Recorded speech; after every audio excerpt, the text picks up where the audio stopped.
What is up everyone, it's Saber here and welcome to another Naruto What If. If you end up liking the video, please consider subscribing. It's free and you can take it back at any time and it really helps me out, and this is my third channel, so if you want some more what ifs, go check out my other channels. And with all of the YouTube formalities out of the way, let's get into it.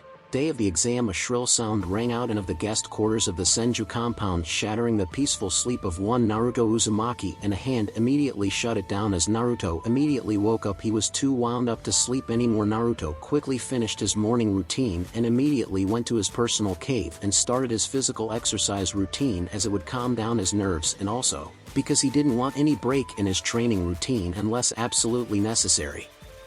Like when he was on a mission, as Naruto took a bath after his grueling exercise routine, he pondered over the strange incident that had happened yesterday as he was winding down his training and had run into a member of Guy's team. Flashback: as Naruto finished his training for the day and was about to depart to his home, he sensed someone entering his training ground, someone whose chakra signature he couldn't recognize now. This intrigued him, as other than himself, Anko-sensei and Shizune-chan. No one usually came to this isolated training ground, as it was quite a distance from the village and right next to the dangerous forest of death. Curious to see who it was, Naruto waited for them and was surprised to see Tenten, who was Lee's teammate. He had never had much interaction with her, he had never even talked to her. The first time he had seen her was when he saw her fight against Temari in the preliminary round of the Chunin exams. From what he saw, she seemed to specialize in ninja weapons. But unfortunately her matchup was against a wind user. There couldn't have been a worse matchup for her, but she seemed fairly competent to him and not a useless fangirl like Sakura and Ino. Naruto, who was suppressing his chakra signature, came out of the tree line from where he was hiding when he saw that she looked to be searching for something. Well, this is a surprise. I didn't know that anyone other than myself came to this far-flung training ground to train, asked Naruto, taking her by surprise, as she hadn't seen him, or anyone for that matter, in the training ground in the few minutes since she had arrived. She immediately threw a couple of kunai at Naruto on reflex, but she saw Naruto casually dodging her kunai. She was surprised, but quickly recovered and said, "Don't surprise me like that, I could have killed you anyway. I am here to see you. I just returned from a month-long diplomatic mission from Kusa. I heard that you were severely injured on a mission, so I came to check up on you and help you with your preparation for your Genin exam. I owe you one anyway, as you brought back Tsunade-sama, who healed Lee. So how are you doing? It cannot be easy being almost killed by your friend and then being removed from the shinobi forces." Now it was Naruto's turn to be surprised. In the past 1 month, not one of his so-called friends, not even his teammate and sensei, had come to see him, but here she was, a complete stranger, inquiring about his health and well-being and offering her help solely due to the fact that he had helped her teammate, whereas that same teammate of hers whom he had helped didn't even have the decency to even thank him after his status as an ex-demon container had been announced to the village at large. Now that the Sandame's law had been repealed, as there was no need for it now, not a single friend of his had even talked to him. Well, I guess there are decent people in my generation, thought Naruto. As Naruto was immersed in his thoughts, he saw that Tenten was still waiting for his answer and decided not to keep her waiting for his response and said, "Yeah, I am fine now, but it took 2 weeks to make a complete recovery, and as far as preparations for my upcoming Genin exam are concerned, the exams are tomorrow and I have prepared for them as best as I could. There is nothing more that I cannot do anyway, but thanks for offering your help anyway. You are the first person, other than Tsunade-bachan, Shizune-chan and Anko-sensei, who have even cared to help me. I have not even spoken to even one of my classmates in this past 1 month." Tenten had no idea how to respond to that. She hadn't expected everyone to abandon him after being gravely injured and then having his shinobi license revoked. Hearing that no one had checked up on him, not even his teammate and sensei, had taken her by surprise. She had at least expected Lee to visit and talk to Naruto to thank him, but it seems that Lee was too busy with his training to get back in shape to thank the one who brought the person who healed him back to the village. She had expected better from him. From there they both got into a talk about how their respective teams, and Naruto asked, "So how is your team? Has Niji removed that stick lodged up his ass and stopped spouting that stupid fate crap?" Well, for a time he started behaving normally, but after it came out that you were a Jinchuriki, he again started spouting that you had cheated to defeat him when you were fated to lose at his hands by using the Biju's chakra, and so fate had punished you. So no, in your words, he hasn't stopped spouting that fate crap. It becomes tiring after a while to listen to all that bullshit, replied Tenten with an exasperated expression on her face. "So your sensei and your pink-haired teammate really didn't visit you?" asked Tenten. "No, they didn't. Well, they were always focused on that traitorous Uchiha to give a damn about me. Kakashi has not thought anything but tree walking in the nearly 6 months that I was on his team. said Naruto through gritted teeth as felt his blood boil whenever TSE2 were mentioned. Even though Guy-sensei spends most of his time training with Lee or occasionally sparring with Neji, he at least taught me some basic taijutsu, but he doesn't seem to understand that I come from a civilian family and I don't have access to a clan library like Neji. He has still not taught me a single jutsu. All the weapon skills you saw me using during the Chunin exams, I learnt them on my own, but at least I know that they will have my back when I am in danger if nothing else, said Tenten in an understanding voice and squeezing his shoulder in sympathy to his plight. Well, Neji is not the only one bragging about how I only defeated him by using the Kyuubi's chakra a few days previously. I overheard Kiba bragging about how I was a cheater and how he could have easily defeated me if I didn't have the Kyuubi sealed within me. My chakra control was haywire when I fought him due to a seal placed on me by Orochimaru, and anyway I didn't even use Kyuubi's chakra in the fight against him to begin with. I guess he was trying to cover his inadequate skills by blaming someone else. The bloody mutt, said Naruto, and also I don't see what the problem was with me using the Kyuubi's chakra to win. Even if let's assume that I did it, no one has any problem with Sasuke using his Sharingan, Neji using his Byakugan, or anything else like that. The Kyuubi's chakra was also a tool I had at my disposal and I uses it like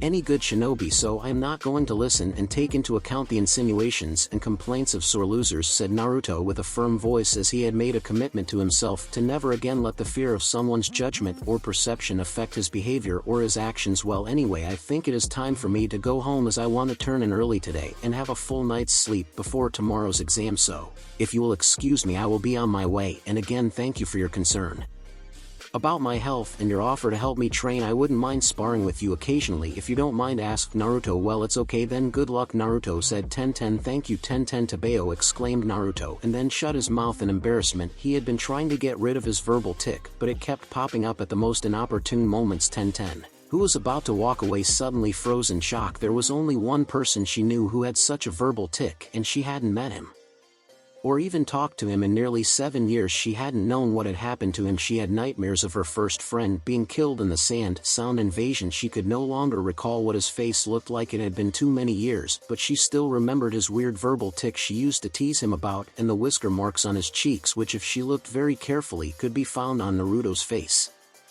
With a tentative voice full of hope she called out, "Whiskers, is that you?" using the name she used to call her friend. By now it was Naruto's turn to be shocked. Only one person had ever called him that. Slowly turning around to face her, he asked with tears shimmering in his eyes, "Panda-chan." He really hoped that he had finally found his friend after so many years. When he had almost given up hope of ever finding her, he could no longer remember how her face even looked like. He only had a recollection of some faint fond memories with her in the orphanage. Naruto found himself tackled by a crying brunette. He took a step back to keep himself from falling down from the impact, and his hands automatically rose to curl around the crying brunette, who was hugging the stuffing out of him. Naruto simply hugged her back tightly, reveling in the feeling of finding her after all these years. He rubbed her back soothingly, just like Shizune-chan did to him when he was distressed. It took him a few minutes, but he finally managed to calm her down. What followed was them talking about their lives after leaving the orphanage. When Tenten heard all about what had befallen Naruto after she had gotten adopted from the orphanage, it made her blood boil, and when she heard how his teammates treated him, she made up her mind to give that pink-haired bitch he called his teammate a piece of her mind. When she next met her, when Naruto saw her cursing his teammates and sensei, he decided to take her mind of that and said, "No wonder you are so good with weapons. Even when we were little you had an unhealthy fascination with sharp objects and a very good aim." Remembering her fascination with knives and her awfully good aim when she had hit 3 older boys who were bullying him with small rocks right in the forehead. After a while Naruto decided to wrap up their reunion and head home, as he wanted to turn in early today. So they wrapped up their unplanned reunion with great reluctance, and they went their separate ways with a promise to meet the next day after his genin exam. As Naruto got out of the shower and put on his orange jumpsuit, he centered his thoughts and brought himself out of the events of the previous day. He had still not come to terms with finding his friend after these many years, so he had not told anyone about the events, but he decided to shove those thoughts to the back of his mind as he had more important things to focus his attention on. After he wrapped some linen bandages around his palms and putting on his sandals, Naruto quickly had the light breakfast that Shizune-chan had laid out for him and took off for the Hokage's training ground. As Naruto reached there, he found Shizune-chan waiting for him. "Good, you're here, Naruto. We will be having your test in the academy. Since it is a weekend there will be no students present, and we can have all aspects of your test at one place, so let's go," Shizune said, and placed a hand on his shoulder and used a shunshin to take them both to The academy he found Iruka waiting for him in his aisled classroom. He was immediately handed a test paper and he sat at a bench and got to work on solving it. The questions were quite easy, much to Naruto's relief that eased his nerves. The questions were basically like, who was the first Hokage of Konoha? What were the famous jutsu of the Yondaime Hokage? What was the second Hokage famous for? Whom did the first Hokage fight with at the Valley of the End? What are the 5 basic elemental chakra natures? Name 5 minor shinobi villages. What are Suna shinobi famous for? What are Aim shinobi famous for? Who gave the title of the Sannin to the 3 Sannin? How many Bijou are there? What was the Kekkei Genkai of the first Hokage? And things like that. The history part was easy enough and the science and maths part took a while to solve, but Naruto didn't have any problem solving them. He was sure that he had scored a perfect score on his theory test. It was not something that Naruto had ever thought would happen. Naruto handed over his paper to Iruka and headed over to the sparring grounds at the back of the academy for the next part of his test. He only had to wait for about 10 minutes before Iruka came out after correcting his test paper, and from the happy expression on Iruka's face, Naruto knew that he had done well. Iruka then took Naruto to the practice range and tested Naruto's Bukajutsu, and Naruto managed to hit all 10 targets in the bullseye and even hit the vital spots on each dummy. For bonus marks, he received full marks for both kunai as well as shuriken throwing. Naruto didn't find it that difficult as he had mastered throwing kunai and shuriken at stationary targets and was currently working on his aim with moving targets. Naruto had found that he had a talent for kunai throwing and wielding dual kunai to fight, but Naruto wanted to learn kenjutsu as it would give him additional reach in a fight and would give a lethal edge to his fighting style. He quickly shoved that idea to the back of his mind, making a mental note to ask Tennin's help in learning kenjutsu. After grading Naruto's Bukajutsu, Iruka quickly told Naruto to get inside the sparring arena and said, well Naruto, in this round you have to last 5 minutes in the ring with me or knock me out or push me out of the ring, so get ready and remember that the fight will be strictly taijutsu. Naruto quickly deactivated his chakra weights and stretched his body a little and got into the sparring ring. Shizun Neichan was refereeing the fight while using a stopwatch to record the duration of the fight. As soon as Shizun Neichan whistled sharply indicating the start of the fight, Naruto immediately blitzed towards Iruka with his full speed, taking him by surprise as he had not expected Naruto to improve by so much in just a month. Nevertheless, Iruka just managed to block Naruto's kick to his midsection with his forearm, but Naruto just used it as leverage to kick out at his head with his other leg. As Iruka brought his other forearm to block the kick to his head, Naruto kicked off the forearm and backflipped in the air to get some distance between himself and Iruka before he dashed towards Iruka and delivered a 3-punch combo to his chest, which were blocked as well by Iruka. Seeing that none of his moves were working, Naruto decided to use a trick that Anko-sensei had used on him and attacked Iruka with a kick to his kidneys, which Iruka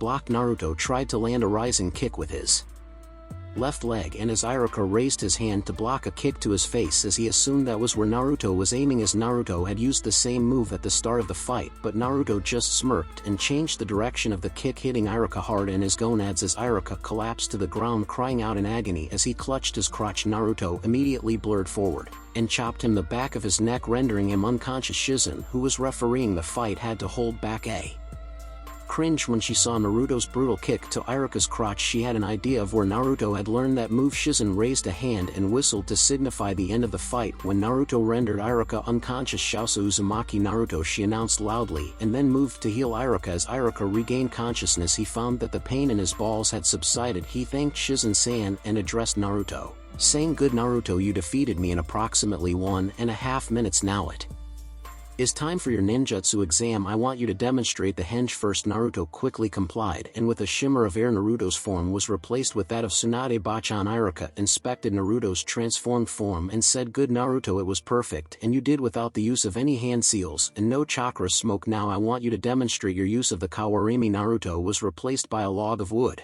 without any prior warning, taking Iruka by surprise with Naruto's expertise with the Kawarimi Jutsu. "Very well done, Naruto. Now I want you to demonstrate the clone jutsu," asked Iruka, and Naruto simply used a single hand seal and 5 illusionary clones appeared around him with a shimmer of air. Iruka marked down Naruto's success in the test and said, "You have passed comfortably, Naruto. Now you can head over to Hokage-sama's office to await your results, and congratulations on your success, Naruto. I am Proud of you, Naruto embarrassedly scratched the back of his head. He was still not used to praise from anybody, but he quickly recovered his composure and said, "Thank you, Iruka-sensei, but most of the credit goes to Shizune-chan and Anko-sensei. They were the ones who guided me and made my improvement possible. Now I have to go and meet Tsunade-bachan, so if you will excuse us saying this." Naruto and Shizune left for the Hokage's office to say Tsunade was impressed with Naruto's progress was an understatement. She had expected him to pass the test, but she never expected him to defeat Iruka, even though it was not a fair fight. But that was the point. Shinobi didn't fight fairly. Naruto seemed to have learned this lesson well from Anko. He seemed to try to exploit every move of his enemy to his maximum benefit, and his taijutsu style was based around targeting the soft spots of his enemy like the throat,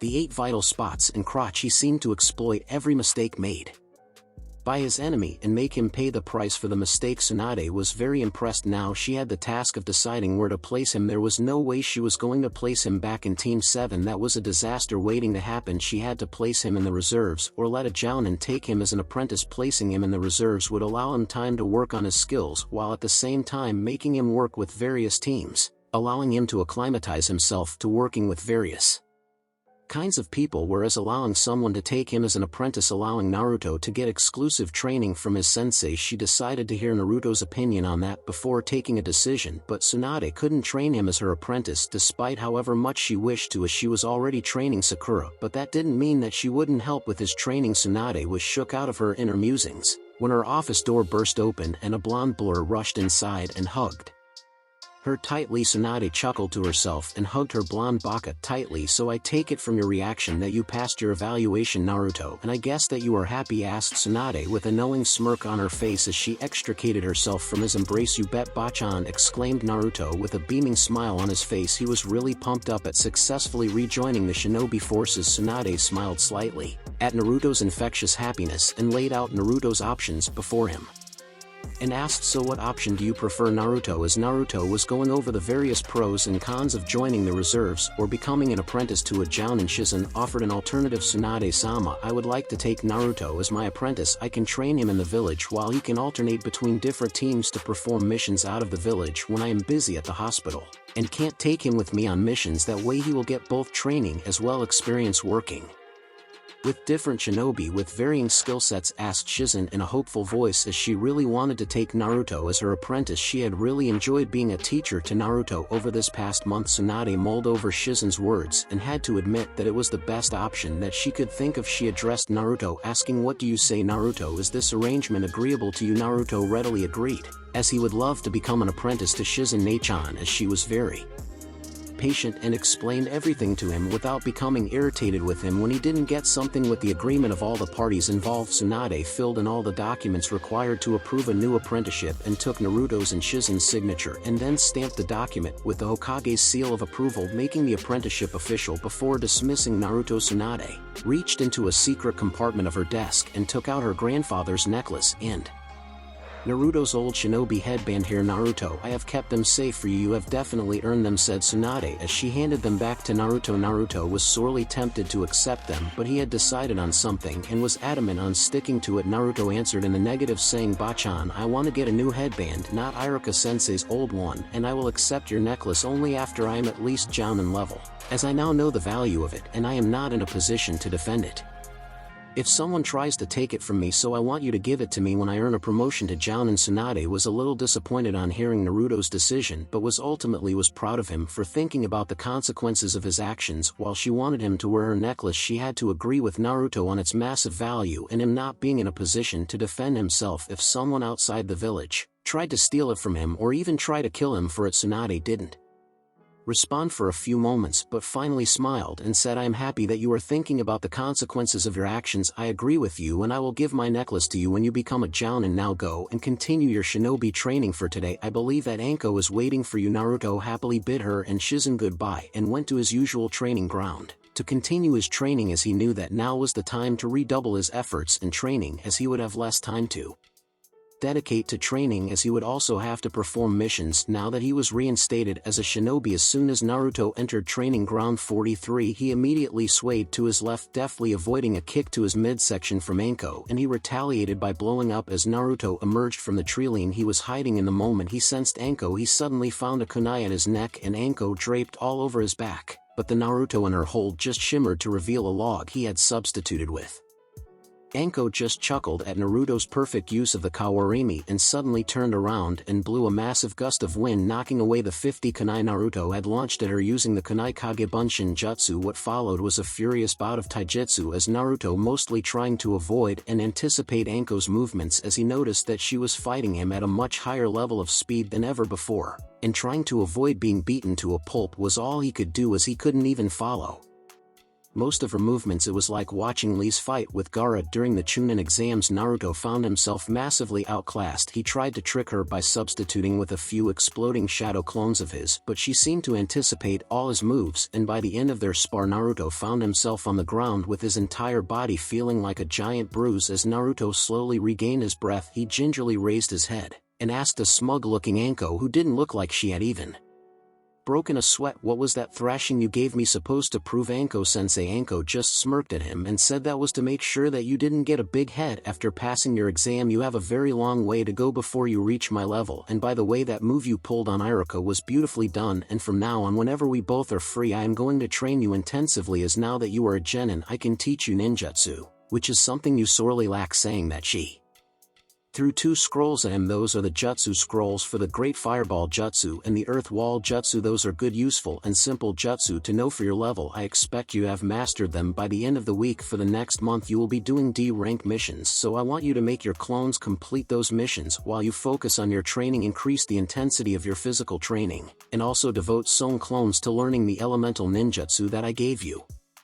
There are also some tips in the scrolls I gave you on how to safely and correctly mold fire and earth nature chakra, especially fire nature chakra, which is very volatile if you don't mold it properly. There are also elemental transformation exercises in those scrolls for both fire and earth, which is something that usually jounins work on, but as you have those shadow clones I want to see if you can manage to master the nature transformation exercises, as it will greatly improve your elemental ninjutsu. I will be out of the village on a mission for the next week. By the time I return I want to see that you have mastered those 2 jutsu I gave you. Now scram and get on with your training," Anko said, and departed the village on her mission to the land of grass to retrieve some rare poisonous plants which grew there, and were used in the preparation of various poisons as well as medicines. As soon as Naruto sensed that Anko had really left, he whooped in joy at finally getting to learn elemental ninjutsu. He immediately assigned 10 clones to work on the 2 jutsu scrolls Anko had left him. 5 clones were dedicated to each jutsu, and while his shadow clones were working on the elemental jutsu, Naruto worked on completing his physical training routine for the day, and then he himself worked on the 2 elemental jutsu,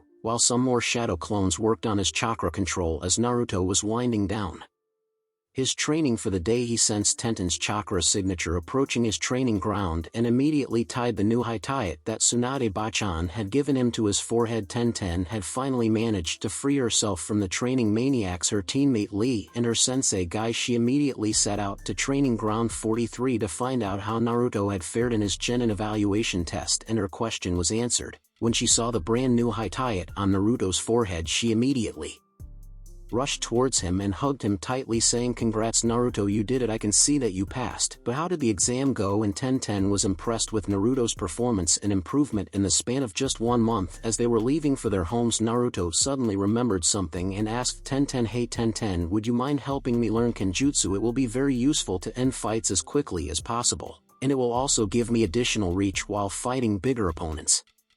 Then Tenten agreed immediately, as she was happy to help Naruto, and this would also give her a sparring partner to practice her own Kenjutsu. And Tenten agreed to meet you up with him every morning. She was in Konoha at the same training ground early in the morning. Agreeing to this, they both returned to their respective homes. As soon as Naruto returned home, he took a long soothing hot shower and went to the dining room to find a veritable feast laid out for him, and that included ramen, which he was glad for, as he hasn't eaten even a single bowl of ramen for the past month according to Shizen's instructions regarding his diet. And while Naruto knew that Shizen was right, and he had even grown a couple of inches in height by following a correct balanced diet and rigorous exercise routine, he was more than happy to again sample the food of God. Seeing Naruto's delighted expression at the sight of the food, Shizen just chuckled and said, "Well, what are you waiting for, Naruto? Don't just stand They're looking at the food. Sit down and dig in. This is a celebration for you passing your exam. After all, Naruto quickly sat down and dug into the dishes. After a large satisfactory meal, Shizen laid down Naruto's schedule from the next day. As the official apprentice, he would continue with his training schedule as usual, but would have to send 5 shadow clones to the hospital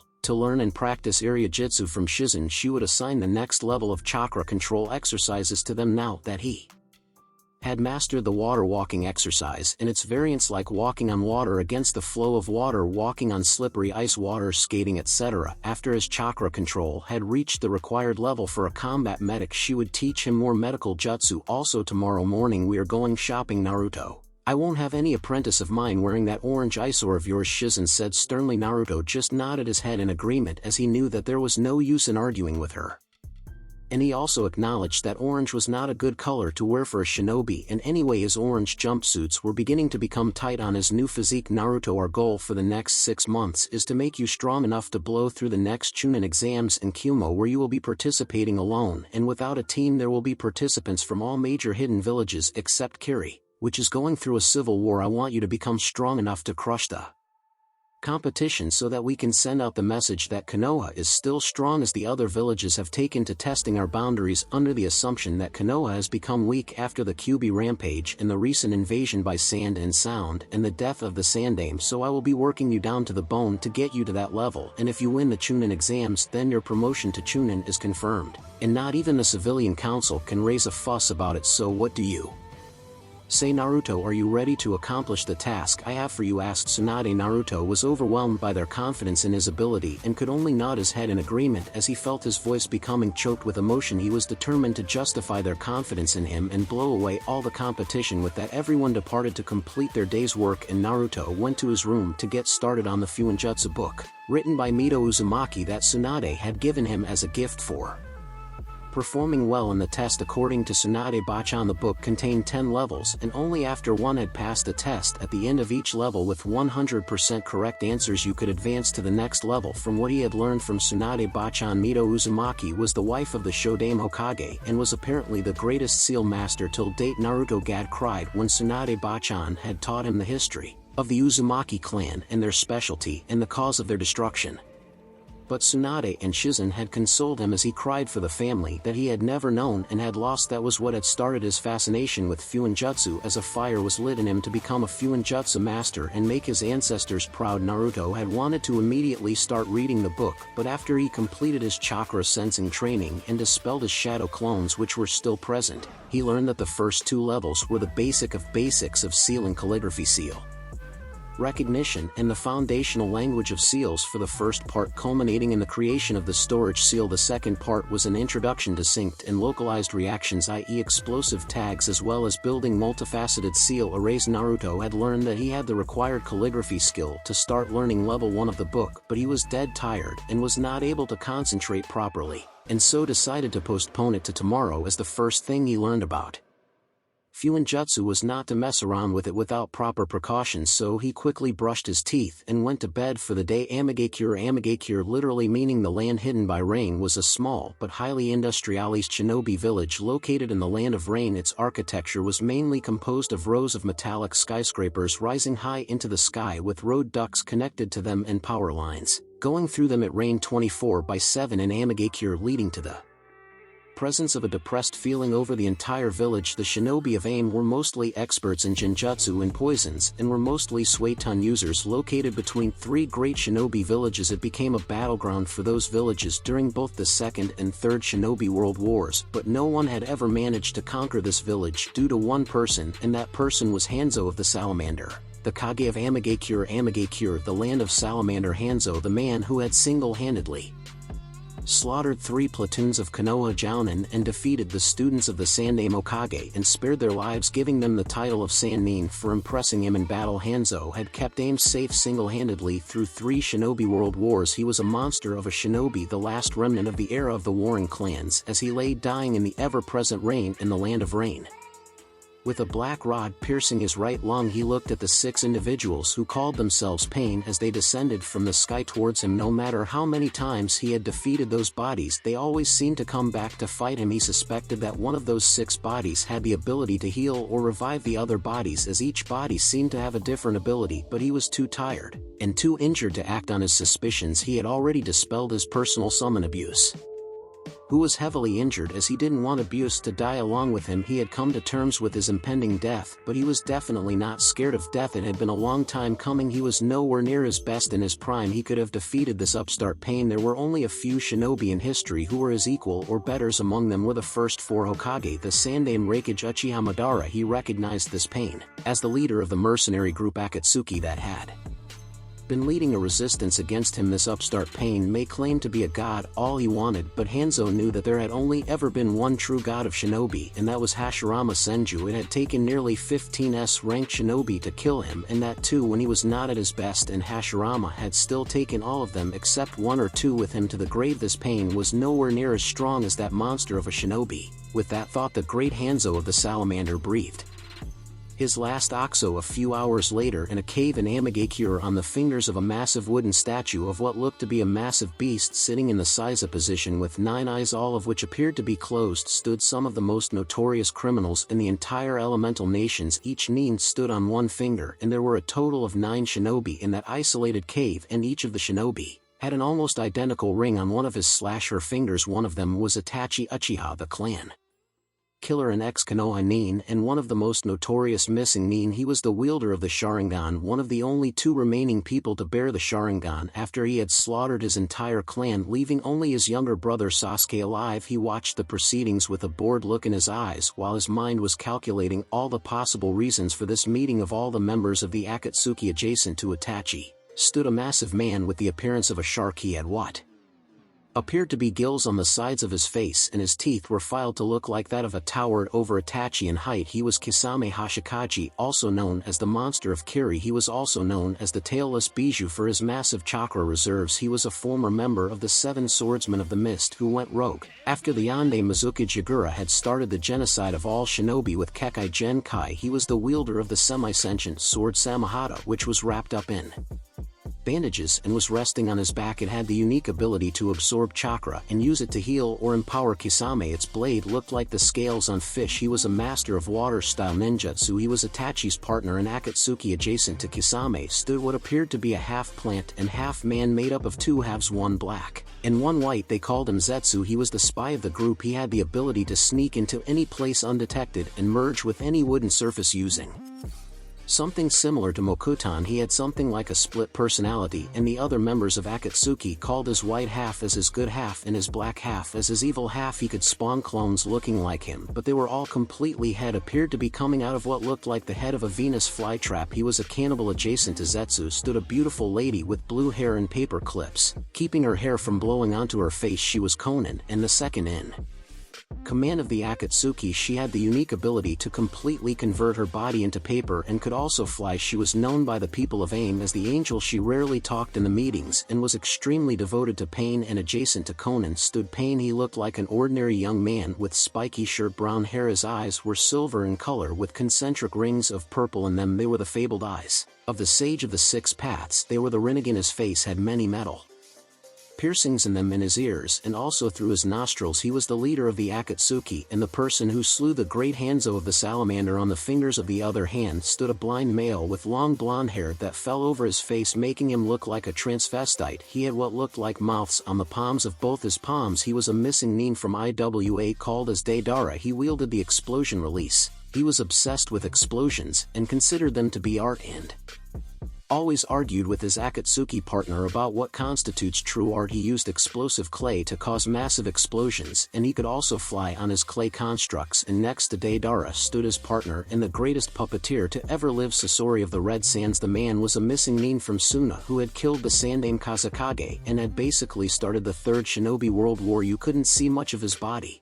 as it was entirely covered in a large cloak, but his face had a youthful appearance, and he had bright red hair. This man considered his puppets to be art and was at constant loggerheads with Deidara about whose work among them was true art. Next to Sasori stood Haiden, an S-ranked missing mean from the now defunct hidden village of Yugakure. He was a high priest to the religion of Jashin and was a religious fanatic. He is knight on Unkillable, and along with his partner Kakuzu were known as the zombie duo. He constantly slaughtered people as offerings to his god.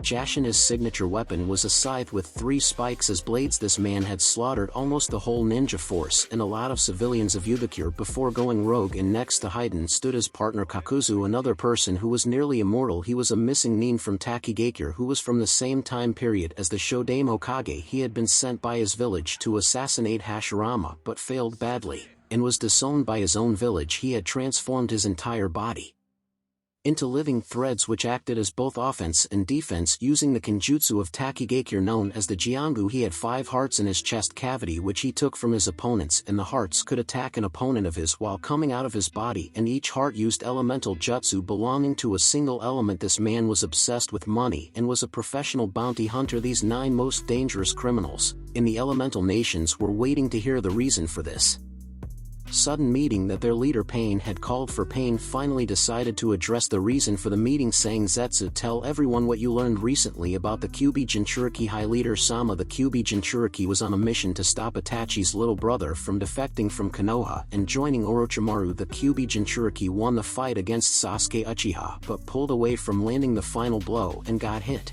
by a Chidori to the chest, and then Orochimaru arrived and stopped the Kyuubi's chakra from healing the Jinchuriki and then placed his cursed seal of heaven on him, resulting in his temporary death and the Kyuubi getting freed from the seal and then getting dispersed to form elsewhere. "But from what I heard, the Jinchuriki survived," answered Black Zetsu. "Looks like Orochimaru is interfering in our affairs after betraying our organization once," said Pain in an annoyed voice, as now they would have to wait for some more years so that they could capture the Kyuubi. When it eventually reforms, which would take a few years as the Kyuubi took the longest time to reform, the stronger the Bijou the longer it took for it to reform. That traitor had also taken with him the Akatsuki King, which was given to him, and now without that it would take a lot more time to seal the Bijou into the Gedo Mazo. "Looks like your little brother has joined that cowardly snake Orochimaru. I wonder how long it will take before Orochimaru takes over his body," said Kisame while trying to control his laughter at the thought that anyone would be foolish enough to trust Orochimaru to help them. Itachi didn't respond to Kisame's taunt about his little brother, instead keeping a disinterested and stoic expression on his face, but internally he was cursing Sasuke quite profusely. "Foolish little brother, you never had the best control over your emotions. I can't believe that you were idiotic enough to go to Orochimaru for help in killing me.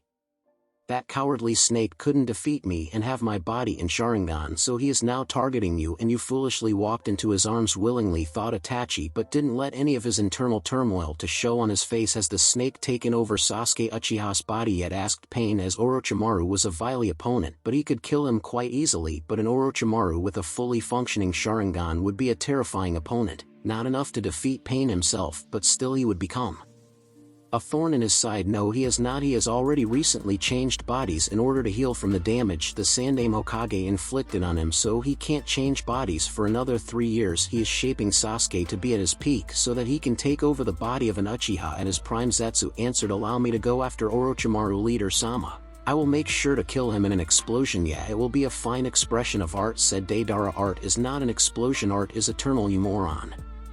Let me go after him, Leader Sama. I will kill him and turn him into a will make a fine piece of art," remarked Sasori in a scathing tone, and the two of them got into their usual argument about the meaning of art, and all the members tuned out their argument. They had all gotten used to these idiotic arguments. "Allow me to sacrifice that heathen snake to Jashin Sama." "Leader Sama," said Haiden, "let me collect his bounty." "Leader Sama, it will bring us a lot of money," said Kakuzu, who was the treasurer of Akatsuki.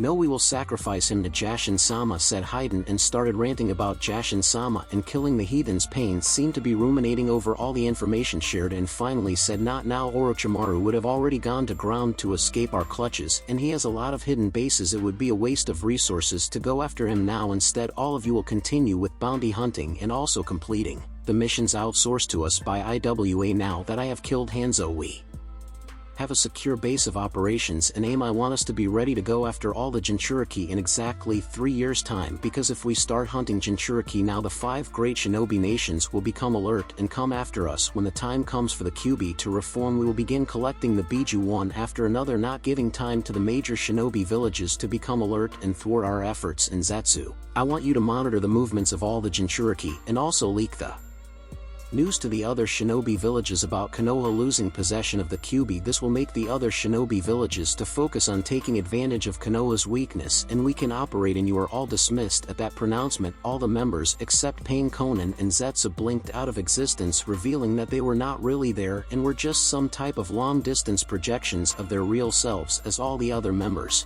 disappeared. A person wearing the classic Akatsuki cloak and a large orange mask with a spiral symbol on it along with an eye hole appeared in the cave from some sort of a wormhole. So you heard the news then? Madara asked Pain, addressing the person who just appeared. Yes, I heard everything, but it is not a significant problem. We are anyway not ready to take on the might of the 5 major shinobi villages, but we will have to take care of Orochimaru permanently before he can take control of Sasuke's body, as that is not something we can allow to happen. As if Orochimaru takes over a body of a full-fledged Uchiha, then he will become a true thorn in our side, and it is a good idea to ensure chaos between the shinobi villages by leaking the news of Konoha losing the Kyuubi. Came the answer of the person claiming to be Madara Uchiha, the strongest Uchiha ever, also known as the War God and as the ghost of the Uchiha. Why don't we simply kill Sasuke Uchiha? That will prevent Orochimaru from getting his body, asked Konan. No, said Madara in a stern voice. Madara always had doubts about Itachi's loyalty but couldn't ever catch him red-handed. He planned to have Sasuke replace Itachi once Itachi was dead from his illness, something Madara didn't think Itachi knew about. Madara knowing about it, Madara was banking on gaining Sasuke loyalty by telling him about the truth behind the Uchiha massacre and paint Konoha as the villains, even though it was he himself who had killed the innocent Uchiha, while Itachi had only killed those who were involved in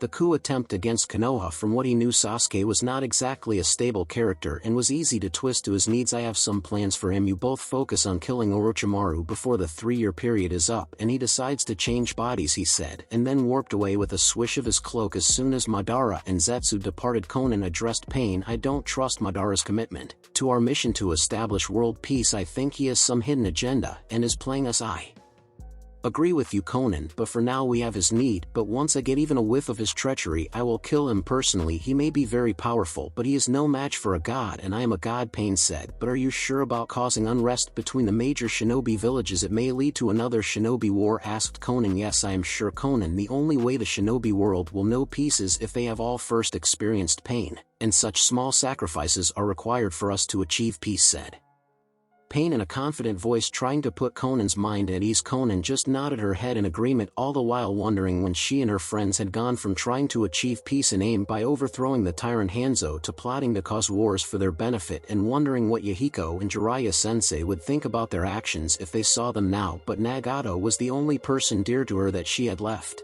and she was determined to help him for as long as she could. With that discussion closed, both Pain and Konan departed the cave after Pain dispelled the summoning of the Geto Mazo. They both now had the task of stabilizing AIM after the death of its tyrant ex-leader Salamander Hanzo. Timeskip. Iwagakure no Sato, or the Hidden Stone Village, was one of the 5 major shinobi villages and was the second oldest shinobi village to be formed after Kanagakure. Their leader was called as the Tsuchikage, or the Earth Shadow. So far they have had 3 Tsuchikage, and the present Tsuchikage was Inoki of the Dust Release. Inoki was a very short old man with a triangular beard and a mustache which has angular corners, a big red nose, and thick eyebrows. The top of his head was completely bald, although he had long white hair on the back of his head which was tied up in a top knot with a yellow ribbon. He wears a green and yellow coat with a red collar underneath that. He wears the traditional Iwagakure outfit, consisting of a light green version of Iwagakure's flak jacket and mesh armor. This man, also known as Inoki the Fence Sitter, was one of the most deadly shinobi to ever live in the elemental nations. He was a wielder of the fabled Kekkei Toda, the Dust Release, which was capable of destroying a target on an atomic level. The Dust Release was a combination of fire, earth, and wind release. He was the longest-serving Kage in the history of the shinobi nations. The shinobi of IWA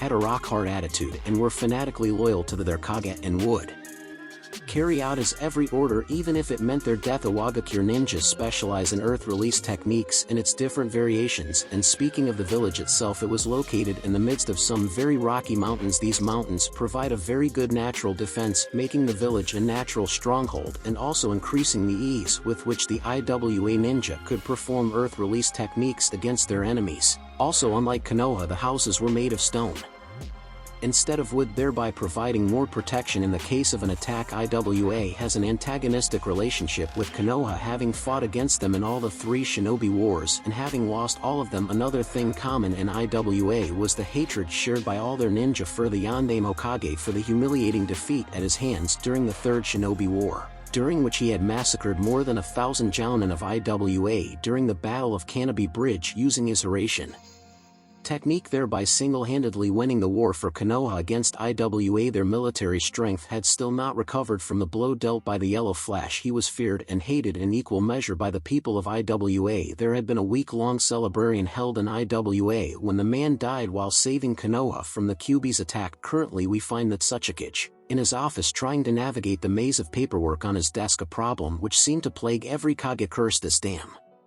paperwork, I want to vaporize all this shit. Inoki swore out loud, but he knew that he couldn't do that as he would be forced to complete all of it again. That was not something that he was willing to risk. Inoki was an old, prideful and boastful individual. In fact, he was about the same age as the recently deceased Sandame Hokage, but still refused to give the Tsuchikage post to anyone else, saying that he had not found anyone suitable for the post in the younger generation due to his advanced age. He suffered from some problems with his back. As he stamped the approval on his C-rank mission request, there was a knock at his door, and an IWA jounin with dark black eyes and brown hair tied in a ponytail and dressed in the standard attire of IWA shinobi entered the Tsuchikage's office. Good morning, Tsuchikage-sama, said the man, greeting his leader and bending down on one knee in front of him. Masaki, you need something? Inoki asked. Not many people knew this, but Masaki was Iwa's spy master, and his job was to keep tabs on the other villages and their activities and report back anything that might seem relevant to his village's betterment and safety. I have some very good news for you, Tsuchikage-sama, said Masaki with a wide grin on his usually grim face. Now this surprised Inoki, as Masaki was usually a very grim and stoic person. It must be some really good news if it has got the ever-grim Masaki so excited,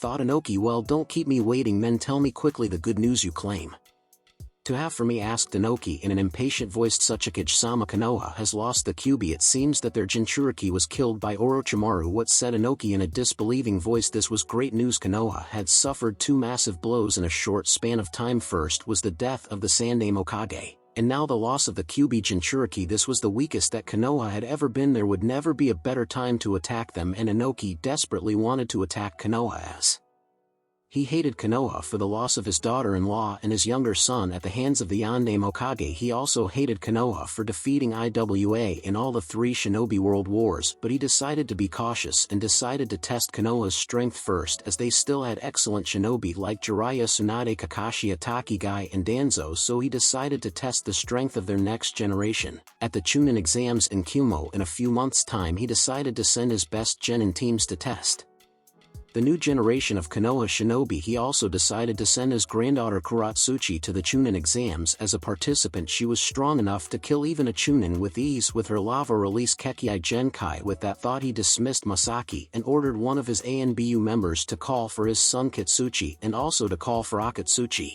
who was one of his strongest jounin. It took a few minutes for both the summoned shinobi to appear in the Tsuchikage's office. Kitsuchi was a very tall and brawny shinobi. He had thick brown hair, black eyes, and a thick bulbous nose. He wore the standard IWA jounin outfit with a left sleeve and a tight lapel, and he also wore bandages around his sleeveless right hand. He wore his forehead protector in the form of a bandana. He also sported a full beard. He was the son of the Tsuchikage and considered by many to be his successor to the post of Tsuchikage, as he was a very strong elite jounin and was calm, cool, and collected under pressure. He was primarily a scarily good taijutsu fighter who used earth chakra to enhance his taijutsu, and when it came to ninjutsu he was a master of earth-style ninjutsu. But also, like his father Inoki, he was very prideful. He was known in the bingo book as Kitsuchi, the Great Earth Shaker. Akatsuchi was a large and imposing man with dark eyes and black hair which spiked oit at the back from underneath his bandana-style forehead protector. He also had large cheeks and a plump nose, giving his face an impression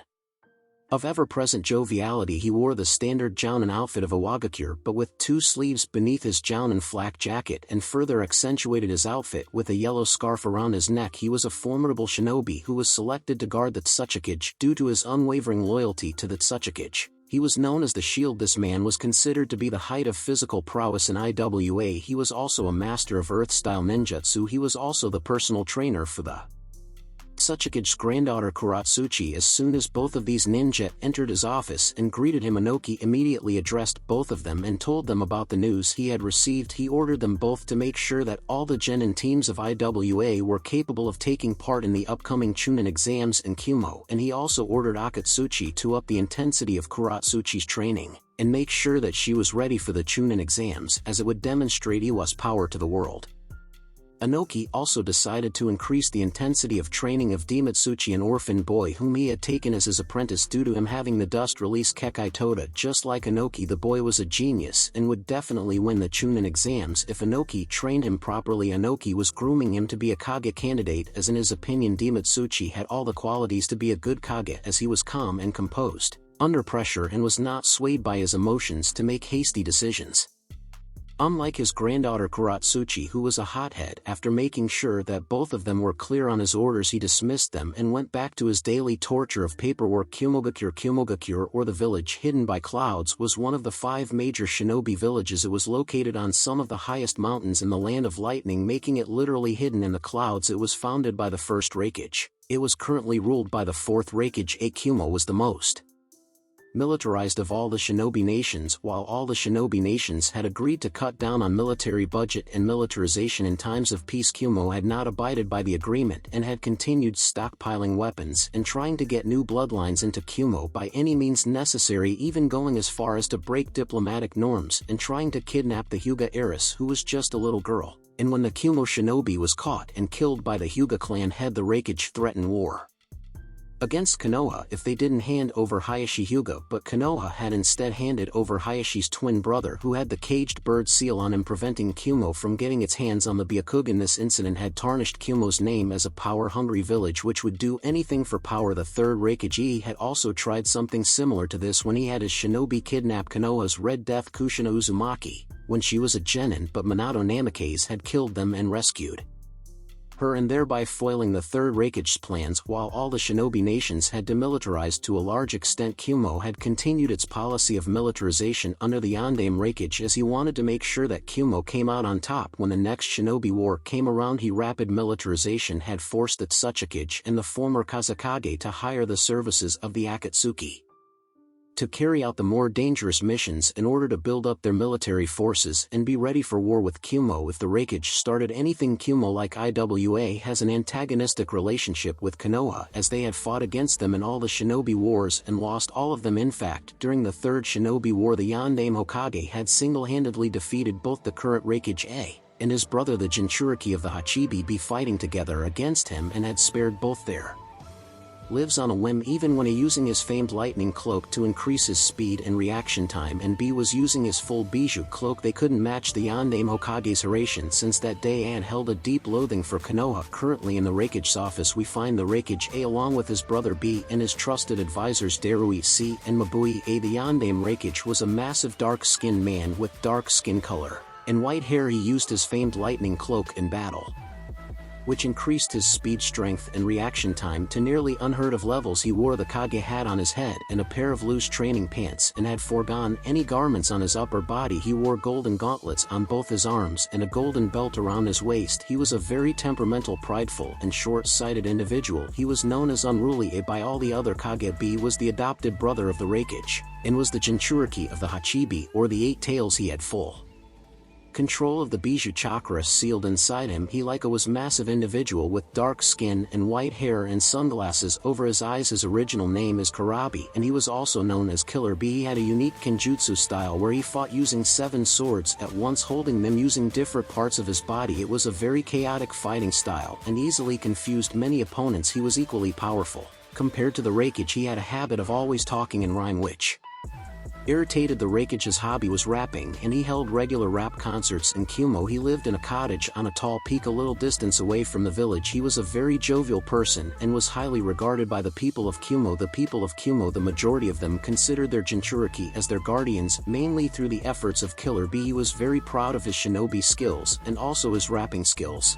and he didn't talk to anyone who insulted his rapping skills. He wore loose red pants and a white Kumo-style flak jacket along with a white forehead protector. He had the kanji for iron on his right bicep. It symbolized the Iron Fortress seal holding the Hachibi inside him. He also had a tattoo of a horn on his left cheek symbolizing the bull-headed octopus, which was the Hachibi sealed inside him. He had an amicable relationship with the Hachibi. He was proud of his status as a Jinchuriki and demanded that the public refer to him as the Great Hachibi-sama. He was also a master of lightning release. He currently had 4 students: Yujito and I, the Nibi Jinchuriki, Sanwi Karui, and Omoi Darui of the Storm release, was the Jounin commander of Kumo and was an S-ranked ninja. He also acted as a bodyguard to the Rakige. He was the possessor of the Kekai Genkai Storm release. It was a combination of lightning and water nature release and was used to fire beams of high energy. Darui was also the one and only student of the 3rd Rakige and could use his famed black lightning techniques. He was also a Kenjutsu master. He had a tattoo denoting the elements of lightning, water, and black lightning on his right shoulder. He outwardly demonstrated the personality of a lazy and unmotivated person, but he was in reality an extremely sharp and strong shinobi. He used his lazy persona to make people underestimate him. He was like Kumo's Kakashi Ataki. He was the second in command of the Kumo shinobi. The Rakige never took any important decisions without taking his advice into consideration. Darui was an extremely sharp, calm, and collected person. He was dressed in a standard Jounin outfit of Kumo. He was considered to be the person who would become the next Rakige by many of the shinobi of Kumo. He was a senior Jounin and was an assistant and bodyguard to the Rakige. Along with Darui, he was a healer and medical specialist. Along with being skilled in Genjutsu, he used a combination of lightning release and Yin release to restrain his enemies and insert false images in their mind. Unlike his lazy and easygoing partner, Darui C was a very intense individual. He wore the standard Jounin outfit for Kumo shinobi. He had a dislike for Konoha ninja due to Uzumaki Kushina, the Red Death of Konoha, killing both of his brothers during the 3rd Shinobi War. Uzumaki Kushina was to Kumo what Namikaze Minato was to IWA. Unlike the majority of Kumo shinobi, who were dark of skin, C was a very fair-skinned person with spiky blonde hair. Mabui was the Rakige's assistant. She was a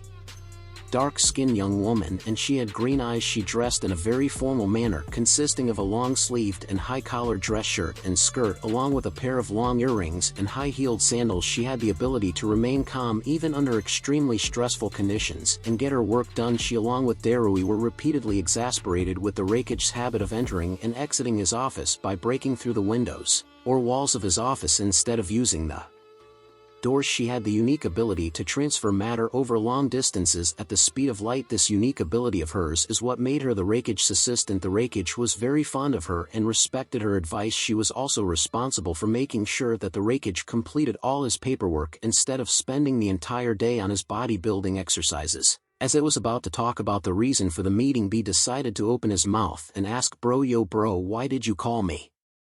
"Yo, I got a tick mark on his forehead," AD shouted out in frustration. "B, you fool, stop your infernal rapping and start speaking like a normal person, otherwise you will get my iron claw attack to your face." B shook his head at his brother's insult to his art and then said, "Bro, yo bro, no can do." Yo Darui decided to save Mabui from having to get the Rakige's office repaired again and said, "Bosa," leaving alone B's rapping for the moment, "why did you call all of us so suddenly?" A took the opening provided by Darui to ignore B's rapping and said, "I got information from our spy master that Konoha had lost its Jinchuriki. He was supposedly killed by Orochimaru. Konoha is the weakest it has ever been. I would like to take advantage of it. I want to hear your opinions on how to go about this task. What is there to think about? Asama, we attack them and destroy Konoha. We can even ally ourselves with IWA. They hate Konoha more than even us." C replied through gritted teeth and an excited expression on his face at the thought of Konoha's destruction. Darui shook his head in irritation at C's hastiness and replied in his smooth baritone voice, "I wouldn't be so hasty, boss. Konoha is still strong even after the death of the Sandame Okage and the loss of their Jinchuriki. They still have the likes of Tsunade, Jiraiya, Danzo, Kakashi, and Gai in their ranks, and from what I have heard they have re-established their alliance with Suna.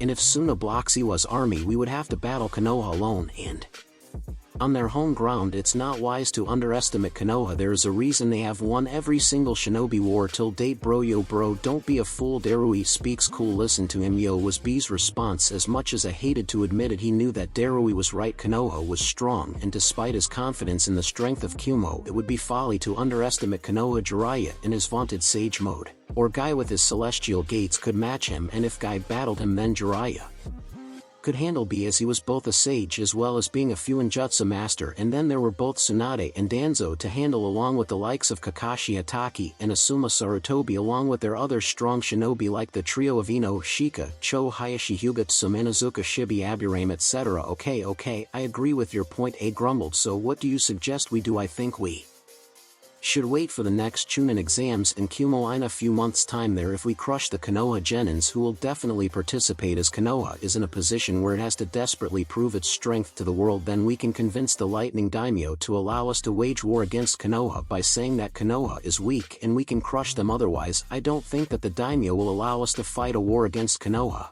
as he suffered a heavy financial loss when we lost the third Shinobi War. He will only support us if he is sure of our victory. We can use those exams to also convince Inoki of our strength and try to form an alliance with him to destroy Konoha, and if Yujito takes part in the exam, then our victory is almost guaranteed, said Darui. A had to agree with Darui's idea, as it was the best he could come up with. He knew that the Lightning Daimyo didn't like him much, and he couldn't declare war on another nation without the Daimyo's approval. Darui's idea was the best way to convince the Daimyo. Making up his mind, A said, we will go with Darui's idea. B, I want you to increase the training of your Genin team. I want us to win this Chunin exams. If we lose, this whole idea will backfire on us. I want Yujito to be able to use her Bijou chakra comfortably, and Darui, make sure all our Genins know that no Konoha Genin should make it to the third round. That will be huge embarrassment to Konoha, and if they make it to the final round, pit them against each other to whittle down their numbers. I want to make sure that none of them make it to the finals with everyone knowing their tasks. A dismissed everyone and then went back to doing curls with chakra-weighted dumbbells. Hokage's office, as Naruto and Shizen left her office after NE collected his headband, Tsunade quickly got to finishing her paperwork for the day, as she wanted to prepare a special dinner for Naruto to celebrate his spectacular performance. In the evaluation exam, Tsunade was disturbed from her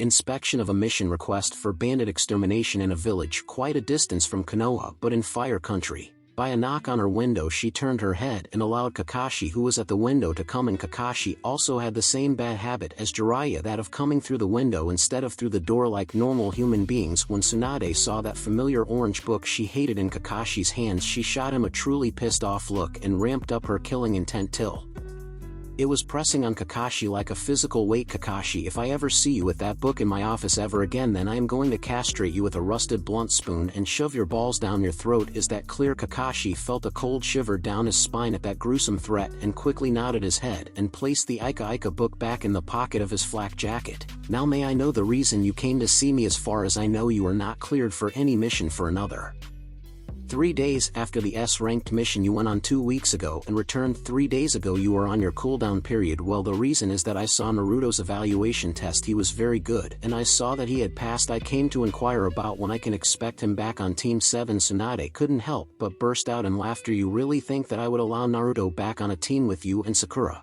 after already seeing what a disaster it was on a team where Naruto was neglected by you, his Jounin sensei, so that you could focus on that traitorous Uchiha where he was abused by Sakura almost daily? I know that you will defend your actions, saying that Sakura never asked for any training from you, but Naruto asked you almost every day, but you never obliged him. If you wanted to only train the Uchiha, then why the hell did you take a team? You could have simply taken him as your apprentice. I have seen the records. Both Genma and Rado were ready to take Naruto as their apprentice. Even Yugal wanted to take on Naruto as her apprentice, but no sensei gave Naruto to you and you failed him terribly, Tsunade said in a scathing voice. Kakashi couldn't control the snort that came out of his mouth. Tsunade just stared at him and asked, do you find something funny about our present discussion? Kakashi, you are correct, Tsunade-sama. I originally didn't want a team. I only wanted to take on an apprentice, but I didn't want Sasuke as my apprentice. I wanted Naruto as my apprentice. I knew that I could shape him to be a monster of a shinobi with his ridiculous chakra reserves, healing factor, and knowledge of the shadow clones, but it was the Sandaime who forced me to take on team with Naruto, Sasuke, and Sakura on it. I always knew that Sasuke would go rogue. Anyone with eyes could see that the kid was a flight risk, and I didn't want to teach him, but the council and the Sandaime overruled me. They thought that if I would cram ninjutsu into him, then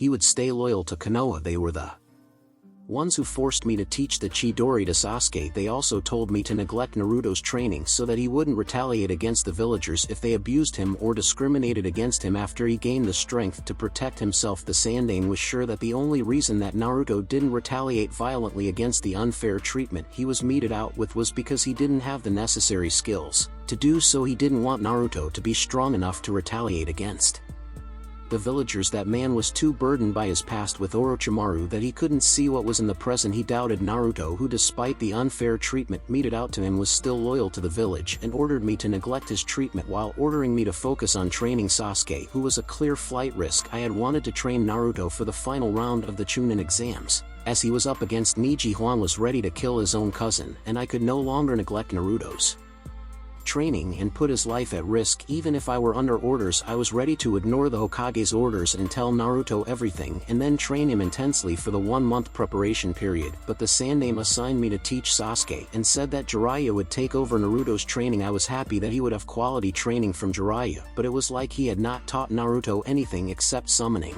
and that was hardly useful in his fight against Niji. Kakashi ranted. Kakashi continued talking as he didn't want Tsunade to interrupt his thoughts. This was something he had been wanting to say to the Sandaime Hokage but couldn't, and now he was venting. I had wanted to adopt Naruto, but the Sandaime forbid me, saying that it would alert other nations that Naruto was Minato-sensei's son. He didn't allow me to teach Naruto any shinobi skills before he became a genin, saying that it would be favoritism, ignoring the fact that all the clan children learned such skills from their parents. That man was too fearful of what a powerful Naruto would do to the villagers if he was harmed or discriminated against. He considered Naruto's suffering to be inconsequential compared to the well-being of the villagers. He was not an effective Kage. He gave too much power to the council. What the fuck authority do the civilian council have to order around ninjas? I wonder. He handed over the authority over the Shinobi Academy to the civilian council, and they reduced the standards for passing and introducing useless lessons like flower pressing, etc. If it had been the old curriculum, then Sakura would never have passed. The only thing she has in her favor is her impressive memory and flame chakra control, which is really not that impressive when you consider her pathetic chakra reserves. Her physical attributes are useless. Even an accomplished academy student can defeat her in taijutsu, and instead of trying to improve herself, she keeps trying to demean Naruto in order to feel better about herself. She has no initiative to become strong. I think the only reason she became a shinobi was to be with Sasuke. She has a severely unhealthy obsession with Sasuke. I had recommended to the Sandaime to get her psyche evaluated, but he didn't. Due to Sakura's mother being on the civilian council, I think that it is her mother who has filled her head with all the nonsense about marrying Sasuke. In the role of a shinobi, Tsunade-sama, you tell me yourself. You have been training Sakura for a month. Have you ever seen her take initiative in trying to train in something by herself without you telling her to do something? I have talked to Anko. She told me about how Naruto finished an exercise assigned to him, and then after mastering it he tweaked it to make it more difficult, or how he tweaked a jutsu he learned in order to understand the mechanism of it and then making improvements to it, or personalizing it. She told me about how he learned the great clone explosion jutsu on his own by experimenting with the shadow cline jutsu. That is the kind of initiative every teacher wants to see in his student. Naruto freed me from Zabuza's trap and Nami by using only his wits and the 2 or 3 basic jutsu he knew. So I'm sorry to say this, Tsunade-sama, but the only reason I didn't train Naruto properly was because of the Sandaimes and the council's interference. They took away my chance to look after and train my sensei's son, and Naruto almost got killed by a jutsu that I had taught to. Was the reason I didn't come to see Naruto, and the time I saw him I got flashbacks of him lying lifelessly with a hole through his chest, Kakashi said. As Tsunade heard about everything Kakashi said, she cursed her sensei. In her mind, his fear of repeating his mistakes had led to Naruto suffering because of it. She could only wonder about how strong Naruto would have been with Kakashi training him for nearly a year now, but that was the past and she couldn't do anything about it. So instead she addressed Kakashi, saying, I have already assigned Naruto to Shizen as her apprentice, but I don't think that she would mind you training Naruto in taijutsu and ninjutsu, which are your specialty. But first I want you to meet with Naruto tomorrow and clear the air between the both of you. Tell him the truth and I am sure that he will forgive you. And also, Kakashi, if Naruto agrees to learn from you, I want you to train him properly. No more wasting your time standing for hours before the memorial stone, and also I want you to train yourself seriously. We are in a very vulnerable situation, and the only 2S rank shinobi we have who are reliable are Jiraiya and myself. If we have to fight a war on multiple fronts, then we need more S rank shinobi. I want you to break past your bottleneck at higher rank and become an S rank shinobi in the next 6 months before the Chunin exams in Kyumo, which we will be participating in, as it is very important that we show to the world that we are still strong. I want you to train Naruto so intensely that he sweeps through all his competition in the Chunin exams. Are you sure you can do that? Tsunade asked Kakashi. Kakashi expressed his agreement, as he knew that it was time to get over his self-pity and take to seriously training himself and Naruto. If he agreed, he knew that he had lost his edge after he had left ANBU. He was on the verge of becoming an S-ranked shinobi when he left ANBU, but he was now mid-ranked at best. It looks like he would have to take up Guy-Ana's offer to help him regain his flames of youth, as he put it. Oxo Root headquarters. Danzo Shimura, also known as the Yami no Shinobi, was an elderly man who walked with the help of a cane. He was the Sandame's chief rival to the post of Hokage. One could even say that he was obsessed with the position of Hokage. He was a master of wind manipulation, and could even use the pinnacle of wind manipulation, vacuum manipulation. He was also the holder of the Baku summoning contract, which was a secret that no one except himself knew. He had once even tried to assassinate the Sandame Hokage, but it was easily foiled, and he lost control of the only person to ever survive Orochimaru's Mokutan project. Hiruzen had captured Tenzo and had broken him out of Danzo's brainwashing, and he was now an ANBU member who was absolutely devoted to the Hokage. Danzo felt himself gritting his teeth in anger whenever he remembered the massive clusterfuck that operation had